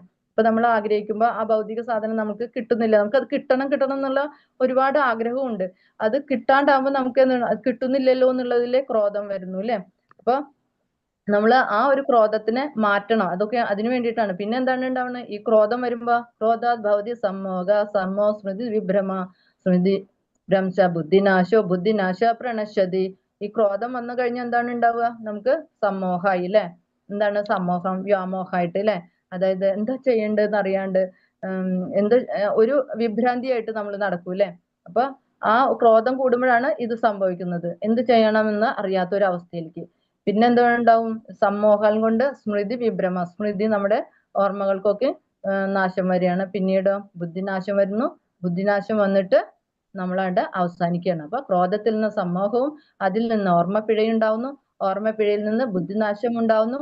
ബുദ്ധിനാശത്താൽ വീണ്ടും ഭൗതികതയുടെ കയത്തിലേക്ക് വീണ് നാശം പ്രാപിക്കുകയാണ് നമ്മൾ. അപ്പൊ ഈ കാമം, ക്രോധം അത് നമ്മളുടെ ഇന്ദ്രിയ വിഷയങ്ങളിൽ നമ്മൾ കൂടുതൽ ചിന്തിച്ചിരുന്നു കഴിഞ്ഞാൽ നമുക്ക് ഈ വക കാര്യങ്ങളൊക്കെ സംഭവിക്കും.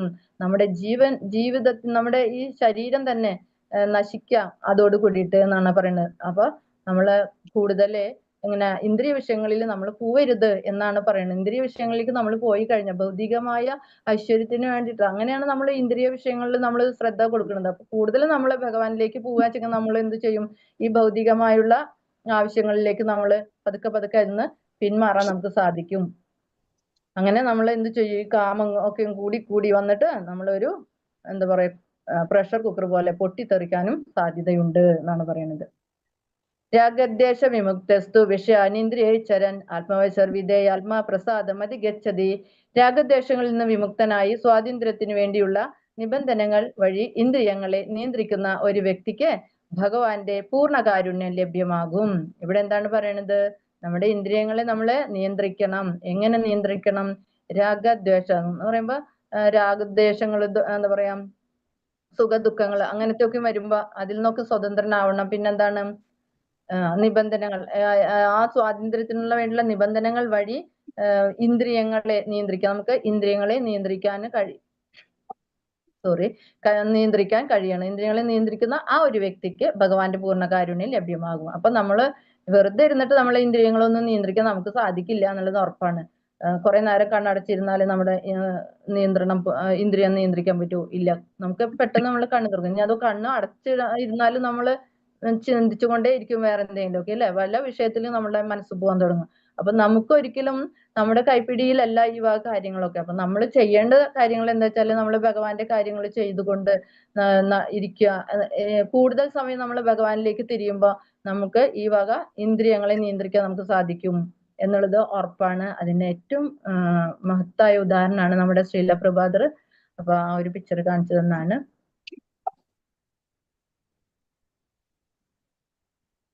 നാസ്തി ബുദ്ധിരയുക്തസ്യ നയുക്തസ്യ ഭാവന ഭാവേദ ശാന്തി അശാന്തസ്യ കുതസുഖം. പിന്നെ പറയുന്നു, പരമപുരുഷനായി അതായത് കൃഷ്ണാബോധത്തിൽ ബന്ധപ്പെടാത്തവന് ദിവ്യ ബുദ്ധിയോ ഉറച്ച മനസ്സോ ലഭിക്കില്ല. അതില്ലാതെ സമാധാനം കൈവരിക്കാൻ സാധ്യമല്ല. സമാധാനമില്ലെങ്കിൽ സുഖം എവിടെ? ഇതാണ് പറഞ്ഞു തന്നെ നമുക്ക് ഭഗവാൻ പറഞ്ഞു തന്നെ എന്താണ്? നിങ്ങള് കൃഷ്ണാബോധത്തിലേക്ക് വരൂ. അതിൽ ബന്ധപ്പെടാത്തവന് എന്തുണ്ടാവില്ല? ദിവ്യ ബുദ്ധിയോ ഉറച്ച മനസ്സോ ലഭിക്കില്ല എന്നുള്ളത് തീർത്ത് പറയുകയാണ് ഇവിടെ. അതില്ലാതെ സമാധാനം കൈവരിക്കാൻ സാധ്യമല്ല. സമാധാനം ഇല്ലെങ്കിൽ പിന്നെ എവിടെയാണ് നമ്മൾ ഈ അന്വേഷിച്ച് നടക്കുന്ന സുഖം എവിടെയാണ് ഉണ്ടാവുന്നത്? കുറെ പൈസ ഉണ്ടായി അല്ലെങ്കിൽ വേറെ എന്തെങ്കിലും കീർത്തി ഐശ്വര്യങ്ങളൊക്കെ ഉണ്ടായി എന്ന് വിചാരിച്ചിട്ട് നമുക്ക് സമാധാനം കിട്ടണമെന്നില്ല അല്ലെ? പക്ഷെ നിങ്ങൾക്ക് സമാധാനം കിട്ടുന്നത് നമ്മുടെ ഭഗവാനുമായിട്ടുള്ള ബന്ധപ്പെട്ട ഭക്തിയുത സേവനങ്ങളും കൃഷ്ണാബോധത്തിലേക്കും വരുമ്പോ നമുക്ക് ഈ പറഞ്ഞ എന്താണ് ചില സമയങ്ങളിൽ നമുക്ക് ചെയ്യാൻ അറിയാത്ത കാര്യങ്ങൾ ഉണ്ടാവും. എന്ത് ചെയ്യണ്ടെന്ന് അറിയാത്ത ഒരു സമയം. ആ സമയത്തൊക്കെ നമ്മുടെ ബുദ്ധി നമുക്ക് പറഞ്ഞു തരും ഇന്നതുപോലെ ചെയ്യൂ എന്നുള്ളത്. അതുപോലെ ഉറച്ച മനസ്സ്, നമ്മള് ഇതിൽ നിന്ന് പിന്നോട്ടില്ല. ഭഗവാന്റെ കാര്യങ്ങൾ ഭക്തിയുത കാര്യങ്ങളെല്ലാം ചെയ്തിട്ട് നമ്മുടെ ഈ ഭൗതിക ലോകത്ത് നിന്നുകൊണ്ട് തന്നെ നമ്മുടെ ചെയ്യുന്ന കർമ്മങ്ങളും കടമകളൊക്കെ ചെയ്തുകൊണ്ട് തന്നെ നമുക്ക് ഭഗവാന്റെ ഭക്തിയുത സേവനങ്ങൾക്ക് ചെയ്തുകൊണ്ട് നമുക്ക് മുന്നോട്ട് പോവാം. അപ്പൊ നമുക്ക് അവിടെ നമുക്ക് സുഖം ലഭിക്കും, സമാധാനവും ലഭിക്കും എന്നുള്ളത് ഉറപ്പാണ്. അതില്ലെങ്കിൽ നമുക്ക് സമാധാനം കിട്ടില്ല, സുഖമില്ല. പണമൊക്കെ ഉണ്ട്, സമാധാനം ഇല്ല. അല്ലെങ്കിൽ കുറെ രോഗങ്ങൾ വരുന്നു, അവിടെയും സമാധാനമില്ല അല്ലെ? പൈസ കൊടുത്ത് കുറെ രോഗങ്ങളൊക്കെ മാറ്റാനൊക്കെ പറ്റും. എന്നാൽ അത് മുഴുവനായിട്ടൊന്നും നമുക്ക് മാറ്റാനും ആവില്ല. അപ്പൊ അത് നമുക്ക് ലഭിക്കണമെങ്കിൽ നമ്മുടെ രാമസുന്ദര ഭഗവാനെ നമ്മൾ ധ്യാനിക്കണം. അദ്ദേഹത്തിന് വേണ്ടി ഭക്തിയുത സേവനങ്ങൾ നമ്മൾ ചെയ്തുകൊണ്ടേയിരിക്കണം. ആ ഭഗവാനിലേക്ക് നമ്മൾ ശ്രദ്ധ കൊണ്ടുവരണം. അതിനൊരു ദൃഢനിശ്ചയം നമ്മുടെ ഉള്ളില് ഉണ്ടായിരിക്കണം. തസ്മാദസ്യ മഹാബാഹോ നിഗൃഹീതാനി സർവശ ഇന്ദ്രിയാണി ഇന്ദ്രിയാർത്ഥേഭ്യ തസ്യ പ്രജ്ഞാ പ്രതിഷ്ഠിത. അതുകൊണ്ട് കരുത്തുള്ളവനെ എന്ന് വിളിക്കുകയാണ്. ആരെയാണ്? അച്ഛനെ വിളിക്കുകയാണ്. ഇന്ദ്രിയങ്ങളെ അവയുടെ വിഷയങ്ങളിൽ നിന്ന് പിന്മാറാൻ കഴിവുള്ള ആളാണ് സ്ഥിതപ്രജ്ഞൻ. ഇവിടെ സ്ഥിതപ്രജ്ഞൻ ആരാണ് എന്ന് പറയാണ്. അപ്പൊ സ്ഥിതപ്രജ്ഞൻ ആരാണെന്ന് ചോദിച്ചാൽ എന്താണ്? ഇന്ദ്രിയങ്ങളെ ഇന്ദ്രിയങ്ങളുടെ അവയുടെ വിഷയങ്ങളുണ്ട്, ആ വിഷയങ്ങളിൽ നിന്ന് പിന്മാറ്റാൻ കഴിവുള്ള ആള് സ്ഥിതപ്രജ്ഞ. അപ്പൊ നമുക്ക് സാധാരണ ഒരു വ്യക്തിക്ക് സാധിക്കുന്ന കാര്യങ്ങളല്ല. പക്ഷെ കൃഷ്ണാബോധത്തിലേക്ക് വരാൻ തുടങ്ങുമ്പോൾ, കൃഷ്ണാബോധത്തിൽ നമ്മൾ കൂടുതൽ ദൃഢനിശ്ചയത്തോടു കൂടി നമ്മൾ മുന്നേറുകയാണെങ്കിൽ നമ്മുടെ ഇന്ദ്രിയങ്ങളെ നമുക്ക് എന്ത് ചെയ്യാൻ പറ്റും? വിഷയങ്ങളിൽ നിന്ന് നമുക്ക് കാണാൻ പാടാത്തത് കാണണ്ട എന്ന് നമ്മുടെ കണ്ണുകളോട് നമുക്ക് പറയാൻ പറ്റും. കേൾക്കാൻ പാടാത്തത് കേൾക്കാൻ പോകണ്ട എന്ന് നമ്മുടെ ബുദ്ധി നമുക്ക് പറഞ്ഞു തരും അത് കേൾക്കണ്ട എന്ന്. അപ്പൊ അങ്ങനെ നമുക്ക് കഴിയുമ്പോൾ ആ ഇന്ദ്രിയ വിഷയങ്ങളിൽ നിന്ന് നമുക്ക് പിന്മാറാൻ കഴിയും. അങ്ങനെ കഴിയുന്ന വ്യക്തിയെയാണ് സ്ഥിതപ്രജ്ഞൻ എന്ന് പറയുന്നത്. അതിന് ഉദാഹരണം തന്നെയാണ് നമ്മുടെ ശീലപ്രഭാതർ. ഇന്ദ്രിയങ്ങളെ കൃഷ്ണന്റെ അതീന്ദ്രിയ സേവനത്തിൽ നിയോഗിക്കുക അഥവാ കൃഷ്ണാബോധത്തിൽ മുഴുകുക വഴി മാത്രമേ ഒരാൾക്ക് ഇന്ദ്രിയ സുഖാവേശം നിയന്ത്രിക്കാൻ കഴിയൂ. അപ്പൊ ഭഗവാനിലേക്ക് നമ്മൾ ശ്രദ്ധയില്ലാത്ത കാലം വരെ നമ്മള് ഭൗതിക കാര്യങ്ങളിൽ തന്നെ നമ്മൾ കിടന്ന് അലയും, അതിൽ ഒരു സംശയമില്ല. അതുകൊണ്ട് നമ്മൾ എന്ത് ചെയ്യണം? നമ്മൾ കൃഷ്ണാബോധത്തിലേക്ക് നമ്മൾ കൂടുതൽ സമയം എന്ന് വെച്ച് നമ്മുടെ വീട്ടിലെ ജോലികളൊന്നും ചെയ്യാണ്ട് കൃഷ്ണാബോധം മാത്രമായിട്ട് ഇരിക്കണോ എന്നല്ല പറഞ്ഞത്. നമ്മുടെ ജോലികൾ, നമ്മുടെ കടമകളൊക്കെ നമ്മൾ ചെയ്തുകൊണ്ട് നമുക്ക് കൃഷ്ണന്റെ കാര്യങ്ങളും ഭഗവാന്റെ കാര്യങ്ങളും ഭക്തിയുത സേവനങ്ങളും ഒക്കെ നമുക്ക് ചെയ്യാൻ സമയം കിട്ടും. അതിന് നമ്മൾ മുന്നോട്ട് വന്നേ പറ്റൂ. അപ്പോൾ തന്നെയാണ് നമുക്ക് നമ്മുടെ ആ മനസ്സിനെ, നമുക്ക് ഇന്ദ്രിയങ്ങൾ ഏതിലേക്കൊക്കെ ഓടുന്നുണ്ടെങ്കിൽ അതിനൊക്കെ നിയന്ത്രിക്കാൻ നമുക്ക് സാധിക്കുകയുള്ളൂ. ശത്രുക്കളെ ഒതുക്കുന്നതിന് കൂടുതൽ ശക്തി കൊണ്ടാണല്ലോ. ഇന്ദ്രിയങ്ങളെ മനുഷ്യ പ്രയത്നം കൊണ്ട് ഒതുക്കാനാവില്ല. അതിന് അവയെ ഭഗവത് സേവനത്തിൽ എപ്പോഴും ഏർപ്പെടുത്തുക മാത്രമാണ് ഉപായം. നമ്മളൊരു ശത്രുക്കളെ ഒതുക്കാന് ശക്തി ഉണ്ടെങ്കിൽ ആ ശത്രുവിനെ നമുക്ക് ഒതുക്കാൻ കഴിയും. പക്ഷെ നമ്മുടെ ഇന്ദ്രിയങ്ങളെ അങ്ങനെ സാധിക്കില്ല എന്നുള്ളത് ഭഗവാൻ പറയാണ്. അത് എന്താണ്, എങ്ങനെ ചെയ്യണം? അത് നമ്മള് ഭഗവത് സേവനം ചെയ്തുകൊണ്ട് മാത്രമേ നമുക്ക് അതിന് സാധിക്കുള്ളൂ. കൃഷ്ണാബോധം കൊണ്ട് വേണം സ്ഥിതപ്രജ്ഞനാകാനെന്നും വിശ്വസനായ ഒരു ആധ്യാത്മിക ഗുരുവിന്റെ മേൽനോട്ടത്തിൽ പരിശീലിക്കേണ്ടതാണ് ഈ കലയെന്നും അറിയുന്ന ഒരാൾ സാധകൻ അല്ലെങ്കിൽ മുക്തിക്ക് യോഗ്യനായവൻ എന്ന് വിളിക്കപ്പെടുന്നു. അപ്പൊ നമ്മള് എപ്പോഴും നമുക്ക് ഇപ്പൊ നേരത്തെ പറഞ്ഞതെന്ന് പറഞ്ഞാൽ ഭഗവാനെ ഗുരുവായിട്ട് കണ്ടു, അർജുനൻ ശരണാഗതി പ്രാപിച്ചു എന്നാണ് പറഞ്ഞത്. നമുക്ക് ഇപ്പൊ നേരിട്ട് നമുക്ക് ഭഗവാനെ കാണാൻ പറ്റുന്നില്ല അല്ലെ? അപ്പൊ നമ്മൾ എന്ത് ചെയ്യണം? ഭഗവാന് തുല്യമാണ് ഗുരു. അപ്പൊ ആ ഗുരുവിനെ, ഒരു ആധ്യാത്മിക ഗുരുവിനെ നമ്മൾ കണ്ടെത്തണം. അദ്ദേഹത്തിൽ നിന്നാണ് നമ്മൾ എല്ലാം അറിയുന്നത്. ഭഗവാന് തുല്യമായിട്ടാണ് ഭഗവാനും പറയുന്നത്. എന്റെ ഭക്തൻ അല്ലെങ്കിൽ ഒരു ആത്മീയ ഗുരു എന്ന് പറയുമ്പോൾ അദ്ദേഹത്തിന് തുല്യമായിട്ട് തന്നെയാണ്. പക്ഷെ ആത്മീയ ഗുരു അങ്ങനെ ചിന്തിക്കുന്നില്ല. പക്ഷെ നമ്മള് ചിന്തിക്കുമ്പോൾ എപ്പോഴും കൃഷ്ണന്റെ ഭഗവാനായിട്ട് തന്നെ ആത്മീയ ഗുരുവിനെയും കാണണം എന്നാണ് പറയുന്നത്. അപ്പൊ അങ്ങനെ ഒരു ആത്മീയ ഗുരുവിന്റെ മേൽനോട്ടത്തിൽ വേണം നമ്മൾ എല്ലാ കാര്യങ്ങളും പരിശീലിക്കേണ്ടത്. അല്ലാതെ നമ്മുടെ ഒരു ഇഷ്ടത്തിനായിട്ട് പോയിട്ട് നമ്മൾ ഓരോന്ന് ചെയ്തുകൊണ്ട് ഒരു കാര്യവും ഉണ്ടാവില്ല, അതുകൊണ്ട് ഒരു ഫലവും ലഭിക്കില്ല എന്നാണ് പറയുന്നത്. നമ്മൾക്ക് ഒരു ഗുരു ഉണ്ടെങ്കിൽ മാത്രമേ നമുക്ക് ഭഗവാനിലേക്ക് ഉള്ള ആ യാത്ര അല്ലെങ്കിൽ എന്താ പറയാ ആ പാത നമുക്ക് തുറന്നു കിട്ടുള്ളൂ ശരിക്കും എന്നാണ് പറയുന്നത്. അല്ലെങ്കിൽ മുക്തി, അങ്ങനെ ഒരാൾ സാധകൻ അല്ലെങ്കിൽ മുക്തിക്ക് യോഗ്യനായവൻ എന്ന് അവരെ വിളിക്കുന്നു. ഹരേ കൃഷ്ണ. ഹരേ കൃഷ്ണ ഹരേ കൃഷ്ണ കൃഷ്ണ കൃഷ്ണ ഹരേ ഹരേ, ഹരേ രാമ രാമ രാമ ഹരേ ഹരേ. ഹരേ കൃഷ്ണ. ഹരേ കൃഷ്ണ. എന്തെങ്കിലും സംശയങ്ങളുണ്ടോ? മാതാജി. ഹരേ കൃഷ്ണ. ഹരേ കൃഷ്ണ. ഹരേ കൃഷ്ണ. പറയൂ. കൃഷ്ണ. പറഞ്ഞതൊക്കെ മനസ്സിലായോ? പറഞ്ഞതൊക്കെ മനസ്സിലായോ? സ്പീഡ് കൂടിയിട്ടുണ്ടോ? മനസ്സിലായോ? നന്നായി മനസ്സിലായി. ഹരീഷ് ഇന്ന് നമുക്ക് ക്വസ്റ്റ്യൻ ഒക്കെ ഉണ്ട്. ഞാനത് ഇടണ്ട് കേട്ടാ ഗ്രൂപ്പില്. അപ്പൊ നിങ്ങൾ അതൊക്കെ നോക്കിയിട്ടേ കണ്ടുപിടിക്കൂ കേട്ടാ. ഇന്ന് പറഞ്ഞ പോലെ നമുക്ക് നാളെ അതിന്റെ ആൻസർ പറയാം. ഓക്കെ മാതാജി, ആ ശ്ലോകം ചൊല്ലുമ്പോ ഇച്ചിരി സ്പീഡ് കുറക്കണം കേട്ടാ മാതാജി. Okay okay okay. നമ്മള് ഇത്ര സ്പീഡില് പോയത് കൊണ്ടാണ് നമുക്ക് ശരിക്കും ടൈമിൽ തീരുന്നത് മാതാജി. കാരണം ഇതല്ല മാതാജി, ഞങ്ങളൊക്കെ ഇന്ന് ആദ്യമായിട്ട് തുടങ്ങി അതൊക്കെ കണ്ടു തന്നെ ഉള്ളൂ. ശരിക്കും എല്ലാവരും അങ്ങനെ തന്നെ ഷുവറാണ്. അങ്ങനെ എന്താ പറയാ ഇരിക്കുന്നു മാത്രമേ ഉള്ളൂ മാതാജി. ഭഗവാന്റെ പോലെ നമ്മുടെ ഗുരുവിന്റെ ഒന്ന് പഠിച്ചു വരണ്ടേ മാതാജി, അതുകൊണ്ട് പറഞ്ഞതാണ് കേട്ടാ. തെറ്റെന്തെങ്കിലും കൊണ്ട് ക്ഷമിക്കണം. ഇല്ല, ഒരു തെറ്റുമില്ല കേട്ടോ. നിങ്ങൾക്ക് എന്ത് വേണമെങ്കിലും എന്റെ അടുത്ത് പറയാം. അറ്റൻഡൻസ് ഇടാൻ പറ്റുന്നില്ലല്ലോ, അറ്റൻഡൻസ് ചെയ്യാൻ പറ്റുന്നില്ലല്ലോ മാതാജി. അറ്റൻഡൻസ് നമ്മളെ നോട്ട് ചെയ്തിട്ടുണ്ട്, പക്ഷെ ഇടാൻ പറ്റുന്നുണ്ടല്ല. കുറെ ആൾക്കാരൊക്കെ ഇന്ന് ഇട്ടിട്ടുണ്ട്. ഇടാൻ പറ്റാത്തവരെ പേര് കൊടുത്തോളൂ. അപ്പൊ ഇടുന്ന പറ്റുന്നില്ലെങ്കിൽ അവര് ഇട്ടോളൂ അതില്. മാതാജി നളിനി ബാലകൃഷ്ണൻ. നളിനി ബാലകൃഷ്ണൻ. ഓക്കെ മാതാജി.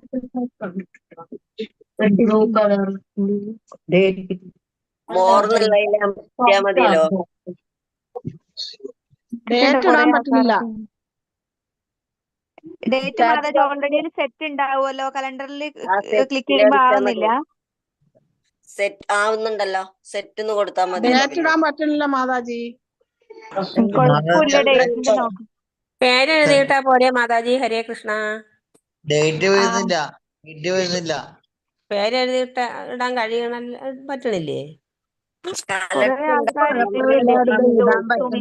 ശുഭ, ധന്യ, ലൈല ഇവരൊക്കെ ആയിട്ടുണ്ട്. സിനി, ദിവ്യ, സിന്ധു, ജഗദംബിക, ഷീബ, ലൈല, ചിത്ര, രമ്യ, കിരൺ, സുലോചന, സുഭാഷ് നായർ, ശശിധരൻ. ഹരേ കൃഷ്ണ മാതാജി. 84 പേരുടെ നോട്ട് ചെയ്തിട്ടുണ്ട് മാതാജി. 84 പേരുടെ നോട്ട് ചെയ്തിട്ടുണ്ട്. Okay okay mataji. Okay okay. Hare Krishna mataji. Hare Krishna. Hare Krishna. എനിക്ക് എഴുതാൻ പറ്റിയില്ല. ഇന്ദിരാ രവി ഉണ്ടോ? ഇന്ദിരാ രവി നമ്മൾ എഴുതിയെടുത്തിട്ടുണ്ട് മാതാജി, അല്ലാതെ അറ്റൻഡൻസ് ലിസ്റ്റിൽ വന്നിട്ടില്ല.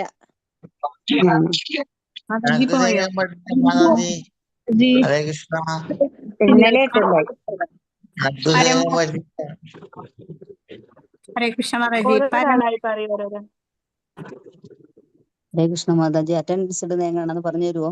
ഞാൻ ബിന്ദുവാണ്. ഹരേ കൃഷ്ണ പറഞ്ഞുതരാം മാതാജി. എല്ലാവരും ഒന്ന് മ്യൂട്ട് ചെയ്യൂ. ഇതുവരെ ക്ലാസ്സിൽ കിട്ടാത്തവർക്കൊന്ന് പറഞ്ഞുതരാം. ഇവിടെ നമ്മുടെ ഈ യൂട്യൂബിന്റെ യൂട്യൂബ് അല്ല, സൂം ക്ലാസിന്റെ ലിങ്കിൽ താഴെ മ്യൂട്ട് എന്ന് പറയുന്ന ഒരു സ്ഥലമുണ്ട്. അറിയില്ലേ? മ്യൂട്ട് സ്റ്റാർട്ട് വീഡിയോ എന്നൊക്കെ പറയുന്ന സ്ഥലത്ത് ഒരു ചാറ്റ് ബോക്സ് ഉണ്ട്. ഇപ്പൊ ഒക്കെ ആൾക്കാർ മെസ്സേജ് അയക്കുന്നില്ലേ, ഹരേ കൃഷ്ണ എന്നൊക്കെ പറഞ്ഞ് മെസ്സേജ് അയക്കുന്നിടത്ത് ഒരു ചാറ്റ് ബോക്സ് ഉണ്ട്. ആ ചാറ്റ് ബോക്സിൽ കുറെ ഇപ്പൊ ഞാൻ ഒന്നുകൂടി ഇടാം. ഒരു നീല ലെറ്ററിൽ അറ്റൻഡൻസ് ലിങ്ക് തൊട്ടാ മതി മാതാജി. മോർ. അതെ, ചിലതിൽ മോർന്നാണ്. കറക്റ്റ്, അത് ശരിയാണ് മാതാജി. മോർന്ന് എഴുതിയ അതിലാണ് ഉണ്ടാവുക. അതെ, മോർന്നുണ്ടാവും. ആ മോറിൽ തൊട്ടാലേ നീല കാണും. നീല കാണും. അതെ, അതില് മെസ്സേജിൽ അറ്റൻഡൻസ് ഇപ്പൊ ഞാൻ ഒന്ന് ഇട്ടിട്ടുണ്ട്. അപ്പൊ അതിലൊന്ന് ക്ലിക്ക് ചെയ്താൽ മാതാജി ഒരു ഗൂഗിൾ ഫോം തുറന്നു വരും. ഒരു നെയിം പിന്നെ നമ്മുടെ ഫോൺ നമ്പർ, ഡേറ്റ് എന്ന് എഴുതിയിട്ടുണ്ടാവും. അത് ഫില്ല് ചെയ്ത് താഴെ വലത് സൈഡിൽ സബ്മിറ്റ് കൊടുത്തു കഴിഞ്ഞാൽ അത് സേവ് ആയിക്കോളും മാതാജി. നെയിം, ഫോൺ നമ്പർ, ആ നീല അതിൽ ക്ലിക്ക് ചെയ്ത് കഴിഞ്ഞാൽ പേര്, നെയിം എന്നുള്ളടുത്ത പേര് കൊടുക്കുക, ഫോൺ നമ്പർ നമ്മളുടെ ഏത് ഫോൺ നമ്പർ ആണോ, പിന്നെ ഡേറ്റിൽ സെറ്റ്. കലണ്ടറിൽ ചിലതിൽ കലണ്ടർ വരും, ചിലതിൽ എന്റെ ഫോണിലൊന്നും അങ്ങനെ കലണ്ടർ വരാല്ല. ഞാൻ എഴുതി കൊടുക്കുക. അപ്പൊ ചില ഫോണിനനുസരിച്ച് ചില മാറ്റം ഉണ്ടാവും. ചില ആളുകളിൽ കലണ്ടർ ആണ് വരിക. അങ്ങനെയുണ്ട്. അതൊന്ന് പിന്നെ അറ്റൻഡൻസ് ചെയ്തായിരുന്നു. അത് ഓക്കെ ആണോ മാതാജി? ശുഭ ശുഭ ആയിട്ടില്ല മാതാജി. ശുഭ നായർ അല്ല ശുഭ വന്നിട്ടില്ല. സുഭാഷ് വന്നിട്ടുണ്ട്. സുഭാഷ് വന്നിട്ടുണ്ട് മാതാജി. മാതാജി അറ്റൻഡൻസ് ആയിരുന്നു.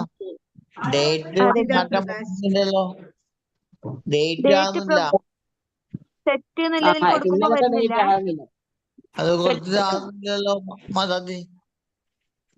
ഇപ്പൊ ഒരു മാതാജി വിളിച്ചപ്പോ പറഞ്ഞിരുന്നു ഇന്നലത്തെ ഡേറ്റാ വരുന്നത്. അതെന്തെങ്കിലും പ്രശ്നം ഉണ്ടോ എന്നല്ല. പക്ഷെ ഇവിടെ കുറെ ആൾക്കാർ 3, 4 ഇട്ടിട്ടുണ്ടല്ലോ.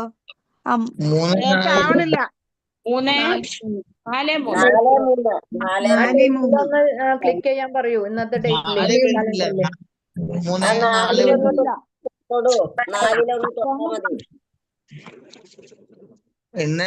ഇന്ന് ശരിയാകുന്നില്ലല്ലോ മാതാജി. ആ കലണ്ടറിലെ 4 എന്നുള്ളതിൽ തൊടൂ. തൊട്ടിട്ടാകുന്നില്ല മാതാജി. സെറ്റ് എന്നുള്ളത് കൊടുത്തു നോക്കിയപ്പോഴും വരുന്നില്ല. അതെല്ലാം ആകുന്നില്ല. അല്ല മാതാജി, ആ ഡേറ്റിന്റെ അവിടെ ഒരു ചെറിയ ആരോ കൊടുത്തിട്ടുണ്ട്. ആ ഡേറ്റിന്റെ അവിടെ ഒരു ചെറിയ ആരോ താഴോട്ട് കൊടുത്തിട്ടുണ്ട്. അതിലൊന്ന് ടച്ച് ചെയ്താല് സെറ്റ് വരും. ആ ഡേറ്റും ഡേയും എല്ലാം കൂടെ വരും. അപ്പൊ അതിൽ സെറ്റ് എന്നുള്ളിടത്തൊന്ന് ടച്ച് ചെയ്താൽ അത് നേരെ ഡേറ്റിന്റെ അവിടെ പോകും. ഒരു ചെറിയ ആരോ കണ്ടോ ഡേറ്റിന്റെ അവിടെ? കണ്ടുവോ? ഇല്ല.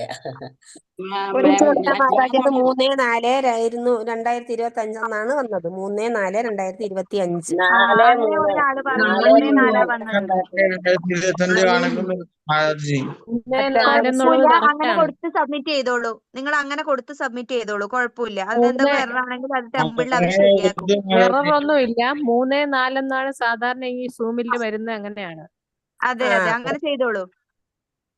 അങ്ങനെ ചെയ്ത് ചെയ്തിട്ടുണ്ട് സബ്മിറ്റ് മാതാജി. ചെയ്തോളൂ. സബ്മിറ്റ് ചെയ്തിട്ടുണ്ട് മാതാജി. ഓക്കെ ഓക്കെ ഓക്കെ, ഇനി ആയിക്കോളൂ, ഇനി കുഴപ്പമില്ല. ഹരേ കൃഷ്ണ. ആരെ ശ്ലോകം ചൊല്ലുന്നതിന് പേര് തന്നിട്ടല്ലോ.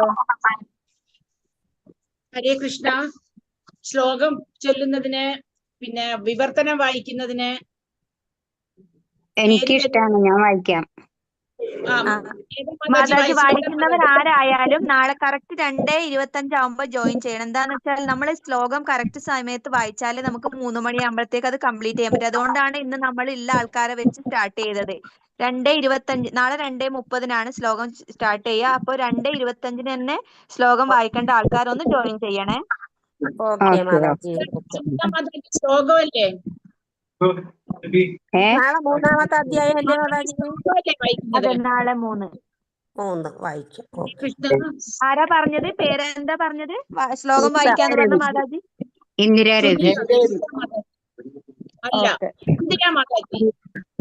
ഹരേ കൃഷ്ണ മാതാജി, ഒരു കാര്യം ചോദിക്കട്ടെ? ഈ ഫസ്റ്റ് അധ്യായം എനിക്ക് കിട്ടിയില്ല. അപ്പൊ ഫസ്റ്റ് അധ്യായം ഒരു പ്രാവശ്യം എടുക്കണമെങ്കിൽ ഇത് കഴിഞ്ഞിട്ട് നിങ്ങള് ഓരോരാളായി സംസാരിക്കുക. നമുക്ക് എല്ലാരും കൂടി ആവുമ്പോ എല്ലാരും അൺമ്യൂട്ട് ചെയ്യുമ്പോ കേൾക്കുന്നില്ല, അതുകൊണ്ടാ. ഇന്നിര വായിച്ചോട്ടെ മാതാജി, അടുത്ത ദിവസം ഞാൻ വായിക്കാം. ഹരേ കൃഷ്ണ. ഒരു കാര്യം ചെയ്യാം, ഇന്നിപ്പോ ആരോ 2 ആൾക്കാർ പറഞ്ഞു. നമുക്ക് ഓരോരോ ദിവസം നമുക്ക് 18 ദിവസം ഉണ്ടല്ലോ. 18 അല്ല, ഇനി 2 ക്ലാസ് അല്ലേ കഴിഞ്ഞുള്ളൂ. നമുക്ക് ഇനി 16 ദിവസം ഉണ്ട്. എല്ലാവർക്കും വായിക്കാനുള്ള ചാൻസ് കിട്ടും. ഇന്നിപ്പോ ആരോ ഫസ്റ്റ് പറഞ്ഞില്ലേ 2 മാതാജി? ഇന്ദിരാ മാതാജി പറഞ്ഞു. ഞാനും പറഞ്ഞിരുന്നു. ഉഷ മാതാജി വിവർത്തനല്ലേ? ശ്ലോകം വായിക്കാം മാതാജി. അപ്പൊ ഇന്ദിരാ മാതാജി വായിക്കുന്നത്? ഞാനാ പറഞ്ഞ വായിക്കാന്ന്.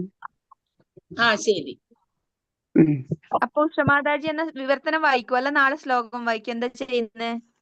ഉഷ മാതാജി മാതാജി, ഞാന് ശ്ലോകം വായിക്കാം. എന്നാ നാളെയല്ല, അതിന്റെ അപ്പുറത്തെ ദിവസം മാതാജി വായിച്ചോളൂ. ഇന്നിപ്പോ ഇന്ദിര മാതാജി ഫസ്റ്റ് പറഞ്ഞില്ലേ വായിക്കാന്ന്?